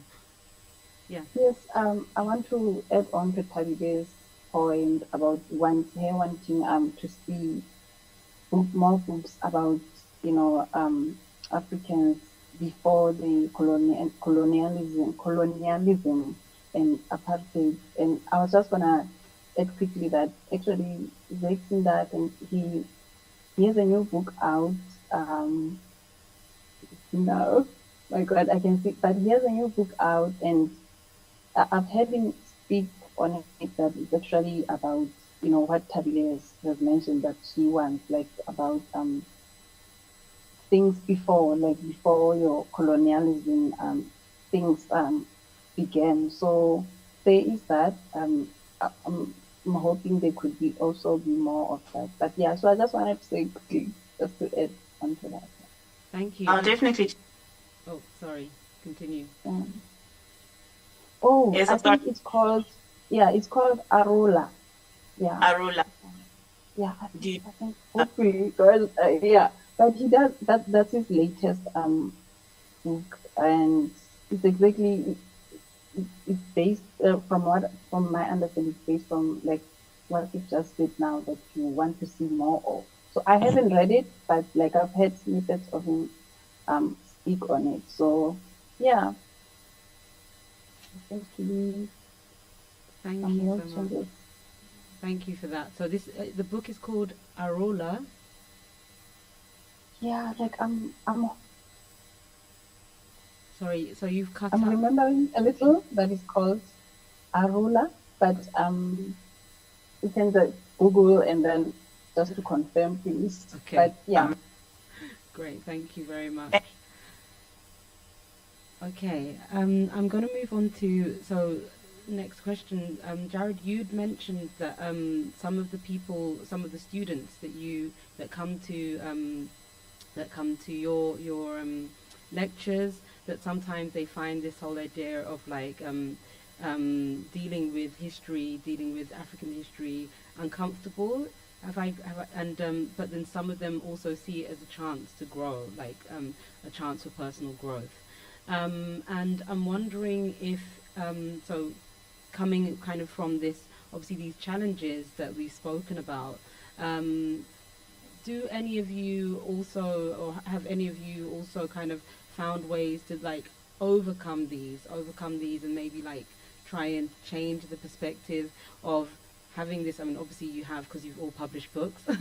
So maybe the question should be, how have you overcome them, like either as students or as educators, to be able to get over this discomfort and get to a chance where you're like, this is an opportunity for personal growth?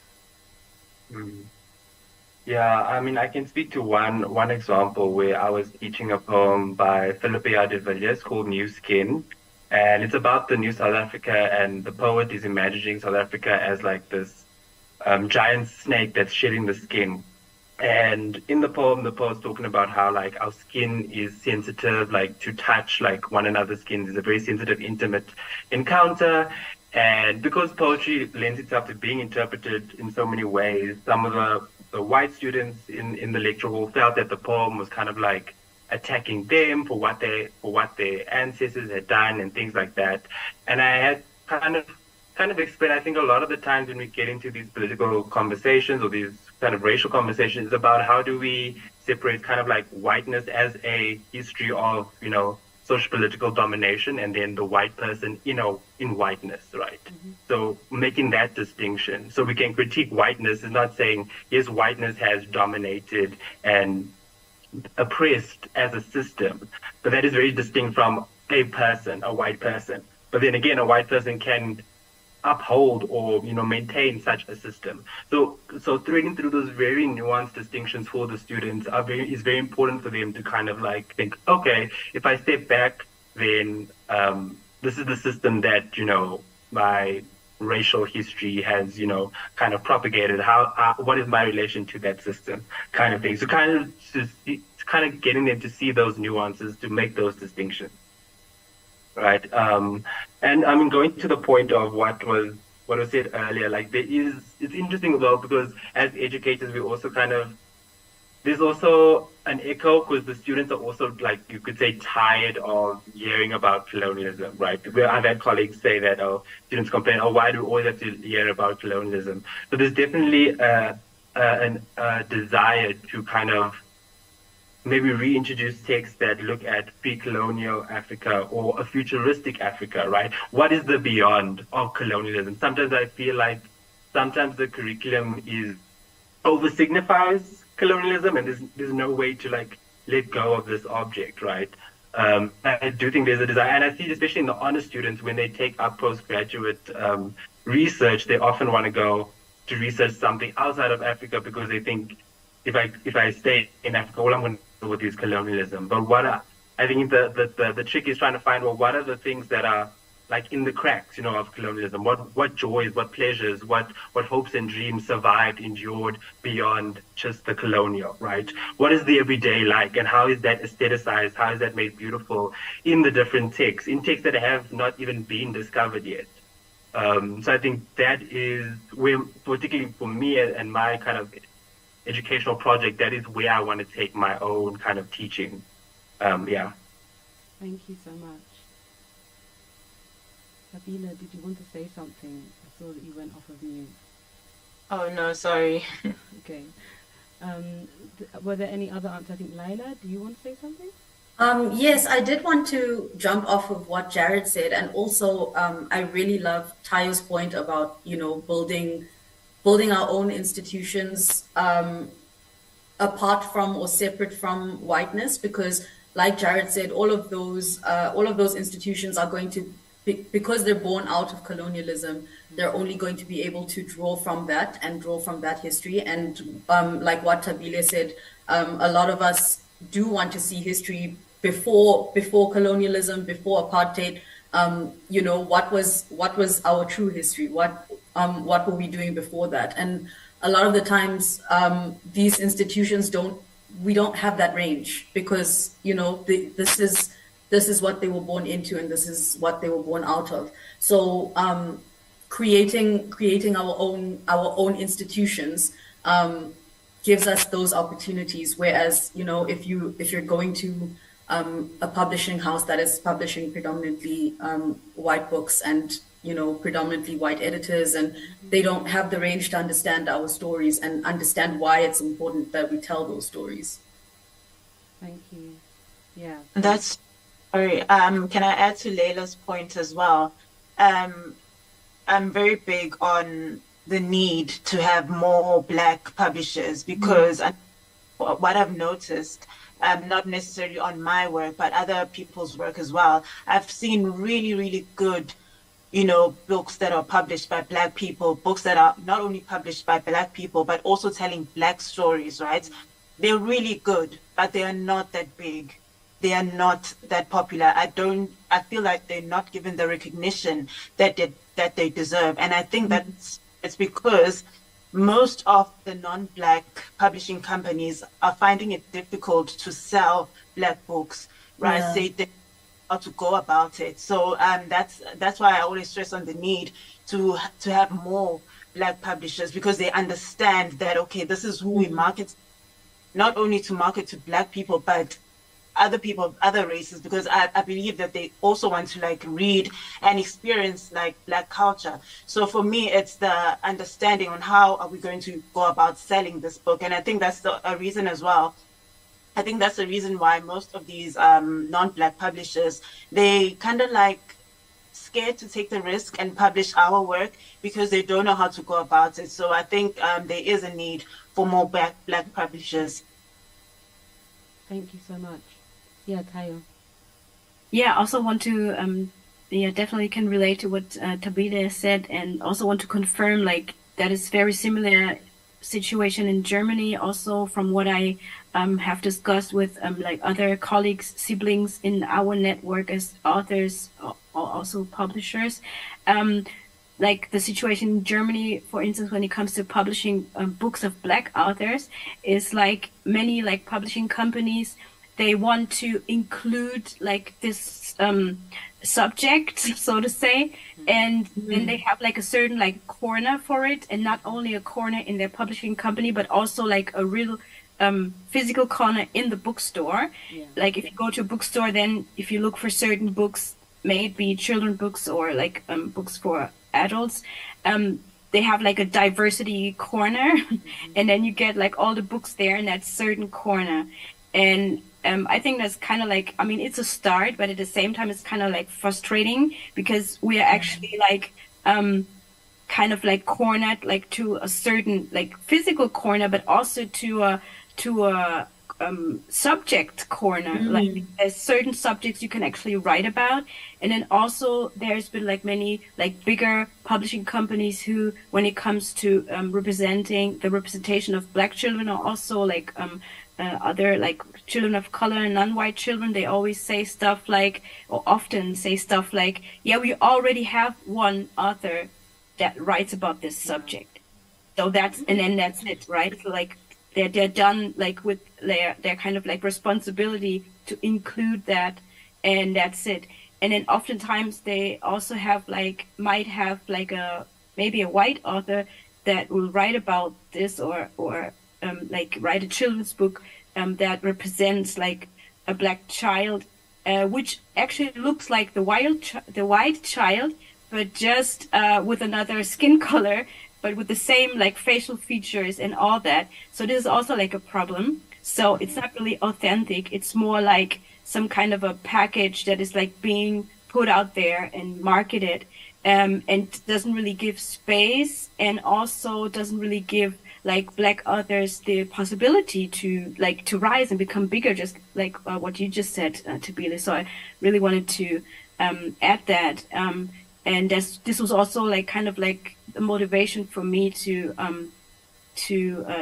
decide like to not being part of this kind of like industry, so to say. But at the same time, I have to say that I'm really happy if I see like other like brothers and sisters who are like being promoted by bigger publishing companies, because of course they are part of the mainstream business in that part, and they do get more visibility, right? Like if I will publish with my publishing company another author maybe next year, I of course don't have the possibility and the outreach and the money at the end of the day to provide what like a bigger company that is of course Eurocentric based can provide. Yeah, thank you so much. I mean, everything that you said. So we, as in the people who are not online, are sitting here in the Fazia-Tech, which is a bibliothèque. It's a library and archive of books that are all by Black authors, which means that there's not like one corner. It means that kind of every corner is filled with books of Black people. And I really got to say like Millicent, who kind of founded this space as part of Arca, really has done us a great service here in Hamburg, that there is somewhere that people can come and can see the diversity of Black books. Yes. And one thing that, because part of our work here as volunteers is to also find books by Black authors that we can add to our collection here. And one thing that I thought about when you were speaking, Tayo, was really this thing of how often there are, and I've experienced this also as a mother myself, trying to find children's books that are actually like written by Black people. How many books there are that have Black kids on them and are written and illustrated by white people, so this is just something that came to mind as you were speaking, and I wanted to ask a question to Tebello and to Lebo about, so obviously your experiences as, you know, creative writers. One of the things that was mentioned just now by Tayo was this whole thing of money, and that's one of the things that obviously Professor Hakim Adi also mentioned, about how, you know, capitalism and this whole thing of trying to make money plays such a huge role in our access to literature and our access to education, to certain stories. Obviously his story being about like whose narrative and whose stories get to be told. So bearing that in mind, what are your aims and motivations? I mean, that was also one thing from the talk from Hakim that was mentioned, that it's important to kind of remember what your aims are and what your motivations are. Can I ask what your aims and motivations were in your writing as, you know, creative writers? So that's a question for you. My aim is always to tell a Black woman's story. But also I feel like there are not enough stories from my particular township. I mean, Soweto is the biggest township in South Africa. but we don't have a lot of stories from Soweto, and yet there's so many people. You know, so the population of people in Soweto is bigger than some populations in certain countries. There's so many people, and yet not enough of our stories are in bookstores. Not enough stories. I actually haven't read many stories, even being in the education, within the education systems, that are from Soweto. And it is impossible to say there aren't writers from Soweto. There's plenty. There are a lot of musicians. There are a lot of, you know, artists coming from that space. It's such a creative and buzzing and vibrant community. So I am very conscious about making sure that we are there. And some of the challenges that I've faced, especially coming into the academic world, is there is a pushback, there is a sort of a resistance, because my style of writing is, I mean, I write how I talk a lot of the times, and I think people don't always get that, or it's not technical, or it's not as pretty as we've been taught, and we're sort of breaking. Well, we're breaking the rules a little bit, but I think you also have to know how to break the rules. But for me, dialogue, for me, the culture, for me, having real characters in the books that I write is important. So when I have a professor or a supervisor who's like, "What is this? You know, I don't understand what you're trying to say, or I don't think this works." I've had to find ways to move away and to find somebody who gets the story. Even in terms of publishers, a lot of the times you can find that your voice is being watered down, or someone is trying to change how you work and what you're trying to do as a writer. And it's important to find someone who gets what you're trying to do as a creative writer. Aligning yourself with a publisher who really also believes in your work as much as you do. So the rejections, often I've learned to deal with it. I just move on. I don't abandon the work, and I think that's important for us to really believe in what we're trying to do, and understanding that you are going to be fighting against these walls that have been built and have been existing for a very long time. So there's a lot of resistance towards what we are trying to do as Black creatives right now.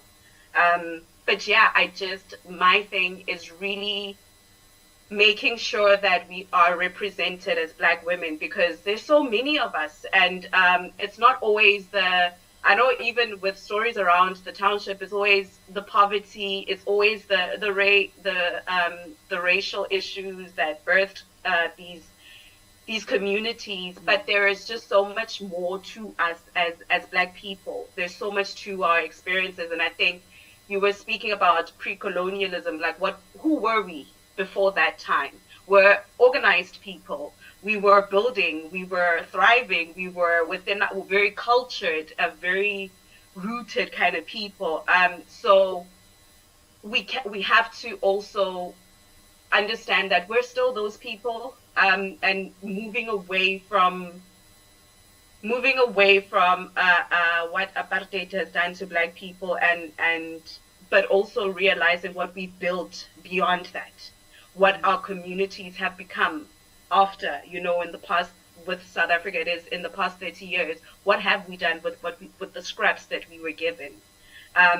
So that's what I'm trying to do. That's what I'm trying to do through my writing. Thank you so much. Yeah, if I could just hop on what Libu was saying, like, I really agree with what you're saying about, breaking English. I think the opportunity for especially for South African authors, I think it's really like interesting and innovative when, we take a language and we break it and we show how we are, kind of renovating it from the inside. And it's happening with Afrikaans as well. If you think about colored communities and how they've regained or reclaimed Afrikaans as actually, no, this was a kind of pidgin Dutch that was started in the kind of slave colonies in the Cape, and this is part of our heritage as well. So this kind of reclamation of language in terms of Afrikaans, but also a breaking of English to show that this language isn't something that alienates us, but something that we can use and innovate from the inside as well. And it's so important, like going to Libu's point, knowing when a supervisor or editor, I've had that experience with me, when an editor asks you whether you want to take out this slang word or take out this broken English, and you have to kind of stand your ground and say, no, this is the texture of what I want to communicate. And yeah, it's so important to know when to stand your ground on those kind of translation issues and things like that. Yeah. Thank you. And Tebelo, obviously your debut novel was about, mine work and his family, so like a very kind of, working class, context. How did you approach the use of language in your novel?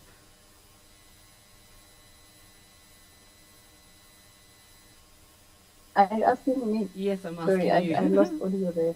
No, I'm asking you, Tebelo. Okay, good. Yes, because my book is about, people that are from the working class, and I have to show that, right? I have to, if I'm going to be writing about this, I have to represent, I have to show. It wasn't really an issue for me because myself, I am from the working class. So, it wasn't an issue. Like, it wasn't a struggle. I of course have my mother who, knows go to and she would help me here and there. But, and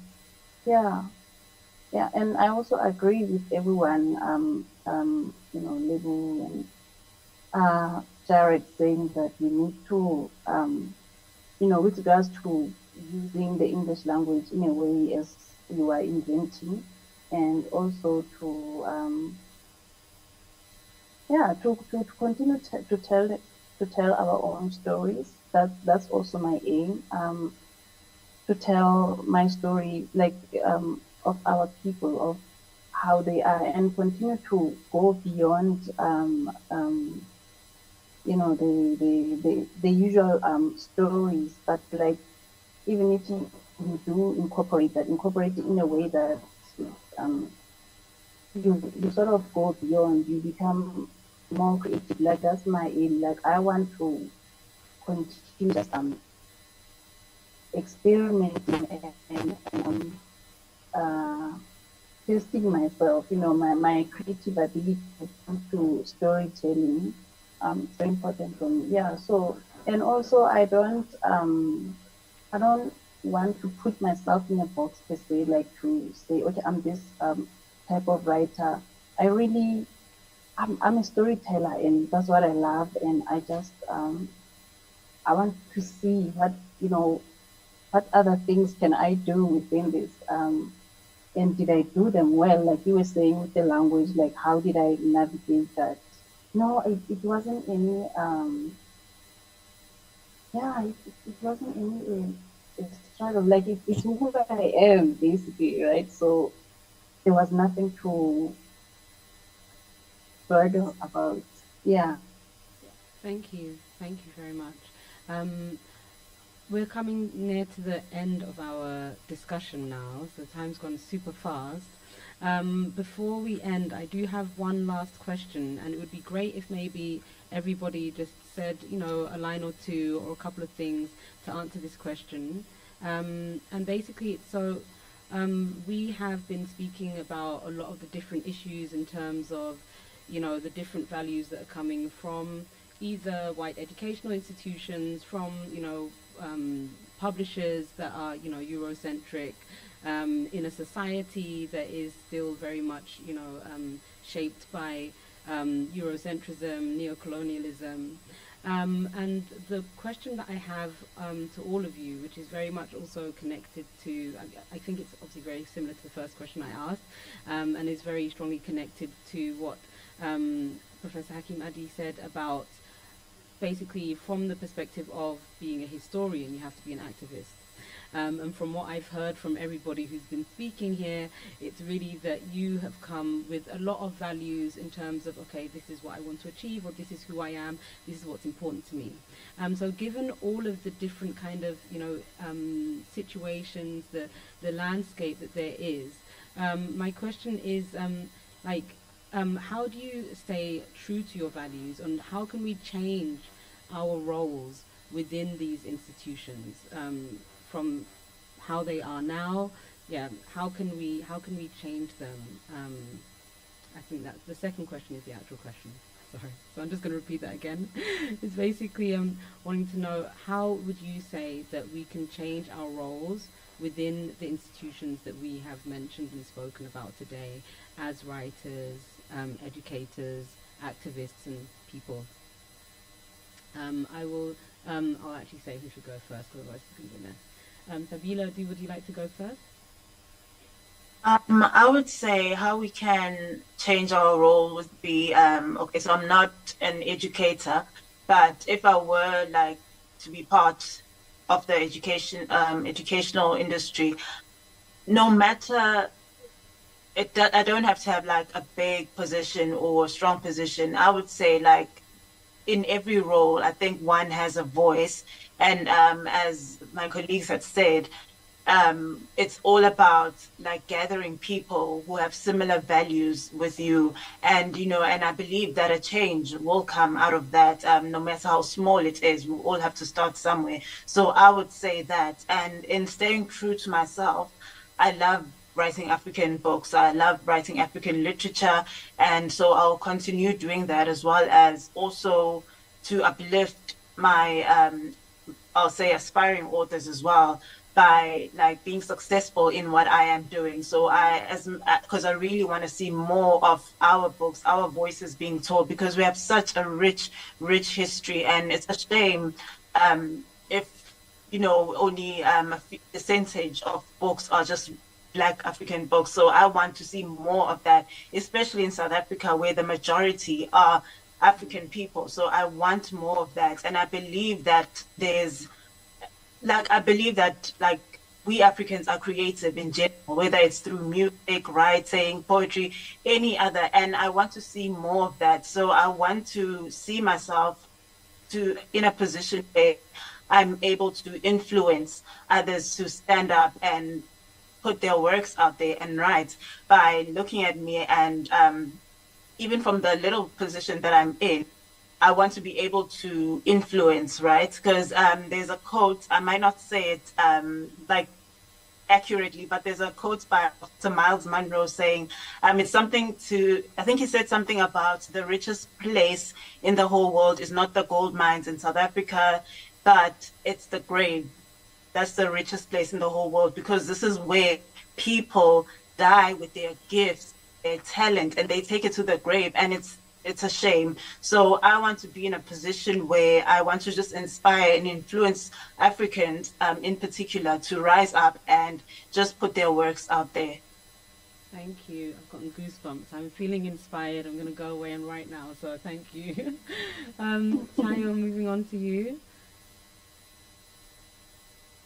Yeah, so I think I can answer that question with actually the motivation of my book. Maybe I can show it to you right quick. This is how you can really see it. So it's Jokisi's book. Yeah.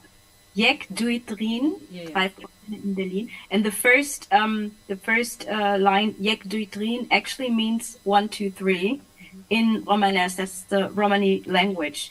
And that is not a coincidence, but like you introduced me before, I'm also of Romani heritage.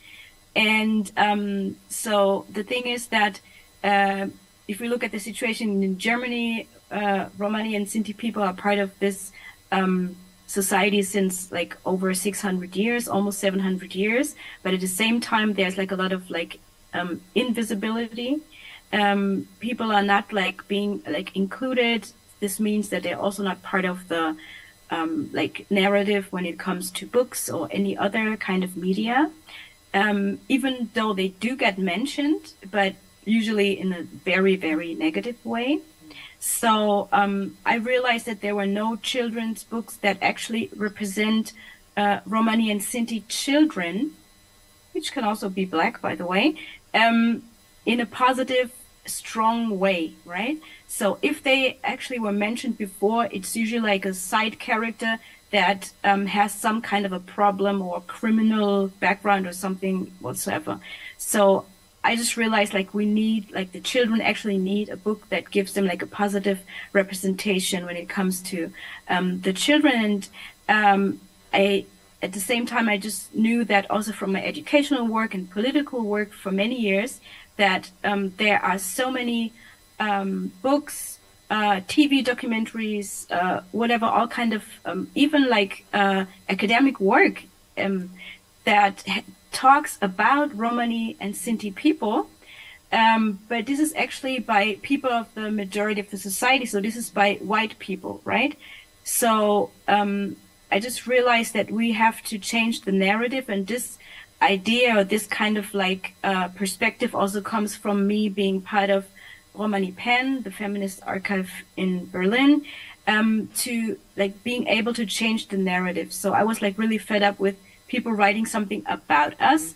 So I think it's time for us to write about ourselves. It's time for us to tell our own stories for our children, but also for the whole society, for everybody who's able to read it or so this was actually my motivation. And so I really want to change the narrative. And then also with starting the publishing company, I want to focus with that publishing company on marginalized people, groups who are who also want to change the narrative. So people should be able to tell their own stories and not stories being told about them, right? So my answer actually is that we can change the narrative. I want to change the narrative by being active myself and writing, and also maybe empowering others, that includes children, to write. Like sometimes when I have readings with your Casey Club, afterwards they have like a question and answer or whatever kind of workshop situation. I also try to motivate children to write or to be express like whatever ideas they have in whatever, like maybe artistic or painting or whatever way. And this really works, and it even sometimes works without me suggesting it, because just by being there, being present, reading to them, they realize like, okay, there's a person here that reads, maybe I can do it too, right? Yeah. So just to have this kind of like a role model situation and show them like, open up a window, there's a possibility, and it's there, and it's for you, right? Thank you. That's actually my answer. Thank you so much. I would say that you are basically a very great role model for a lot of people. When I look through like your bio, when you're speaking to you, looking on the website for your Casey Club, I've been following you on Instagram pages, so I'm like fangirling. But yeah, thank you so much. Thank you so much too. And I'm definitely gonna come. I'm not that far away, and I'm gonna visit soon. Thank you. Yes. Layla, do you need me to repeat the question, or you still have it?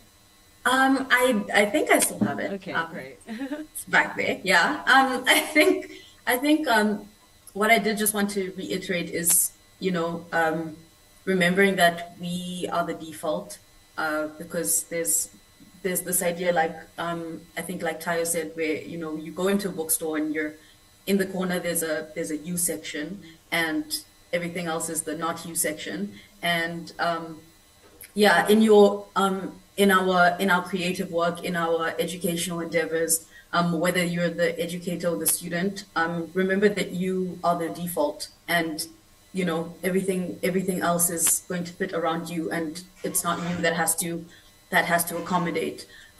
So just understanding that we need to build our own institutions and decenter whiteness, and that everything else needs to be built around Black institutions and indigenous institutions, and not us that has to fit into their ones.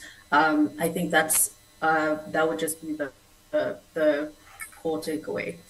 Thank you so much. Whilst you've been talking, I wanted to say this actually quite a few times. There's a new film called American Fiction. I don't know who's heard of it. I've seen it. Yes, it's a great fantastic. film. Yeah. Yeah. For Black writers, I'm like, oh my God, this is exactly it. So anyone who's not watched it, it's called American Fiction, and it very much talks about a lot of these themes that we've been discussing today around trying to get published as a Black person, being put into, I was going to say Schubladen, being put into little boxes, and trying to break out of this, and this thing that Liv said earlier on about like having a corner of the shop. So watch a film, but also think about all of our great artists and authors. Okay, I'm going to move on to Tebello. So yeah. Oh, like my. So just like, closing words, to this question of how can we change our roles within the different institutions that we've spoken about today. Exactly. Yeah. To take up space, like we need to take up space, like just what we said, like having our own institutions, having our own, decentering things that do not represent us, and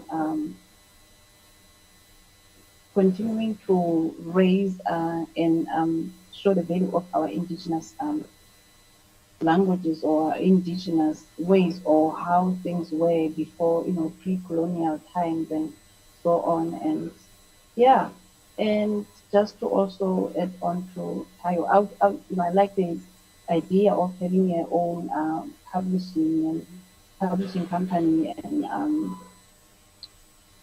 just creating space for what she wants, like to see what she wants to see. So yeah, hopefully like that, those are the bigger goals as one continues, because it's really important. Thank you. And can I just mention my battery is about to okay.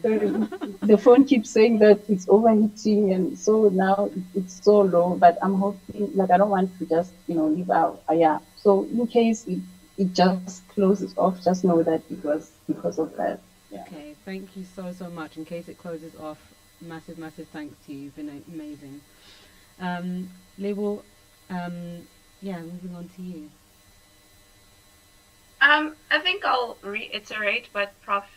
Adi said about write or perish. We need to tell more of our stories to continue writing, but I think also not betraying ourselves in the process of trying to fit in, being true to the stories that are within us, the stories that we want to tell, but also understanding as writers who is your audience, who are you writing for.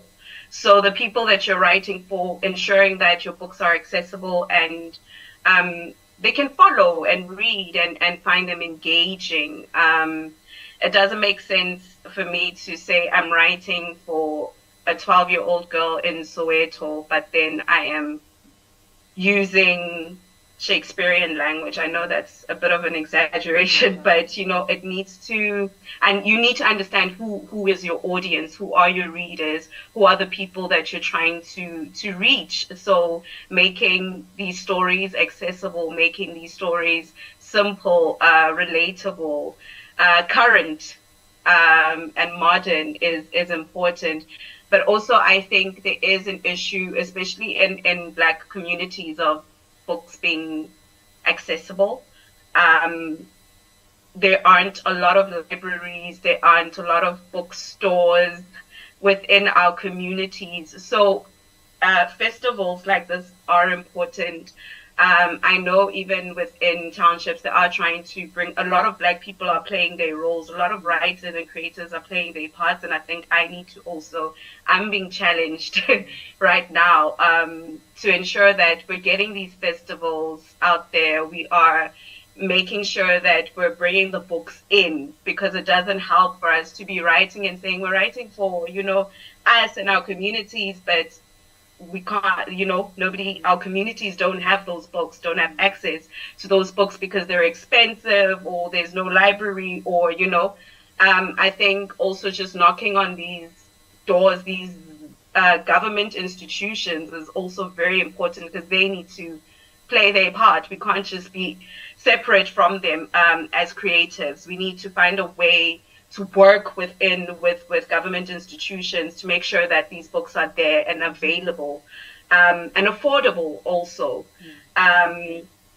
without starving writers in the process. I think that's also an important point. But yeah, and I think even as writers, to have each other's backs within these institutions. I know in my class, it was myself and a lady from Zimbabwe, and there were 6 other writers in the classroom. So we have to have each other's backs, and support each other. Yeah, and even as creators in such spaces, to invite each other, not feel like there's some competition or whatever, but just to work with each other is important. Yeah. Thank you so much. And lastly, I'm going to move on to Jared.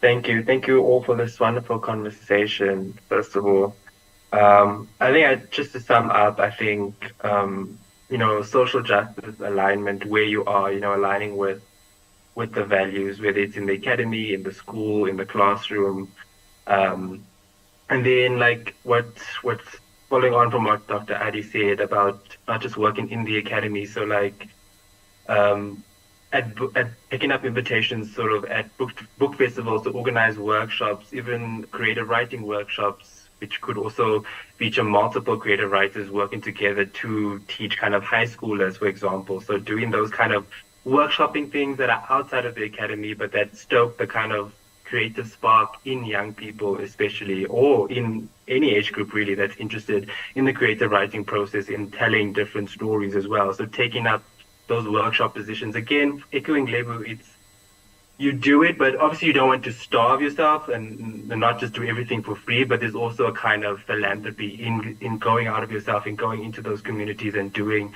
those kind of workshops. And then also, I think, especially in the academic space where you have more of a say in picking the text you want to teach, like there's a responsibility to that, and there's a responsibility to course design, especially when it comes with monetary value. So often if you set an assignment on a story or whatever, there's copyright payments that gets paid. So there's certain kind of power that you have in where do you want that monetary value to go, right? Where should it go? And there's a lot of kind of considerations when you dealing with the kind of copyright fees that a university pays for the text that you set, whether it's for exam or an assignment or for a course. So there's all those kind of considerations that you have to keep in mind as an academic. And then lastly, like standing up for your publishing rights. I recently had a situation where I kind of tacitly agreed to something with the publisher over email, and they kind of tried to renege on it. And you have to there's moments in time where you have to stand up for yourself and be like, no, the agreement was X, Y, and Z. And sometimes you will not always agree with your publisher, and you have to kind of stand your ground, even if that means falling out of relationships with someone. But at the end of the day, you need to own your voice in these publishing spaces, because sometimes a publisher will try to wrangle certain things out of you that will make you feel uncomfortable. And if that's the case, you need to know when to step out of the situation or bring in other legal advice. So just knowing, and I think this comes also over time, being in the publishing space over time, knowing the ins and outs of contracts, of when things need to be signed, when things need to be agreed to on paper. Those kind of things are very important to keep in the back of your mind while working in this industry. Yeah. Thank you so much to all of you. Like, all of your points are just going around in my head. I'm like, okay, community, getting together as a collective, write to people, be loud, do your work, stay true to yourself. Thank you so, so much. I mean, I think that this panel discussion has been a really great example of this whole idea of staying in community with one another and coming together as a collective to create something that is bigger, that is inspiring, that is empowering. So thank you so much to each and every one of you. And we would be very, very happy to greet any of you if you're ever in Germany, or, to the Fazia Tech. Thank you so, so much. Thank you, Zainab. This has been lovely. Thank you. Thank you. Bye, everyone. Bye. Bye.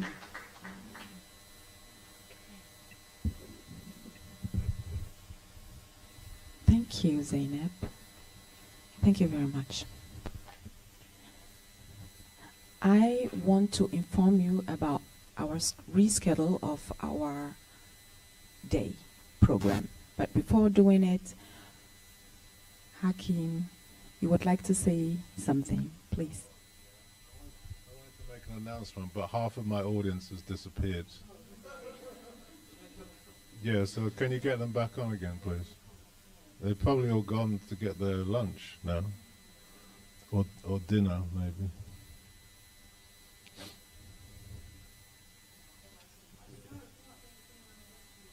You sure? You sure? Okay, so I wanted to make an announcement, and I thought that Hamburg and maybe Berlin and maybe South Africa should hear it first, because there was a lot of demand in that session for more of a history of pre-colonial Africa and so on. So I wanted to tell you that my next book will be a history of Africa. I decided everybody else, well not everybody else, but some other people think they can write a history of Africa. So why shouldn't I write a history of Africa? So I'm going to write a history of Africa, which will be a little bit different from maybe other, because obviously to put whatever it is, 4 million years of a continent in one book is a little bit difficult, so it won't include everything, but it hopefully will include all the things that people think a book on the history of Africa should include. So that may be a little bit different to other approaches. It should be accessible. It should be about the majority of people, not the minority of people. And we have to be careful even with the history of Africa that it's not about the minority of people. As somebody once said that the pharaohs didn't build any pyramids. The pyramids were built by workers and crafts persons and so on. So we need to also tell that history. But anyway, just look out. In about 3 to 4 years' time, this book will appear. Okay. Thank you. Okay, so we have run out of time a little bit, but we will manage to have this day done. We are rescheduling. That means from now on we have 14:22. Sorry, my voice. We will just do a break. So food is in the yard. The woman who sells food is there, so you can have something to eat, enjoy yourself, and be here by 3 p.m. because Stephanie Leia is on her way to perform. Okay, so the idea is that we just push our 15 to 16 hours program, and when we finish, then we go out, we go downstairs and stay there and chill and have the books, our exchange and everything on the second floor. So this is the program for now. So enjoy.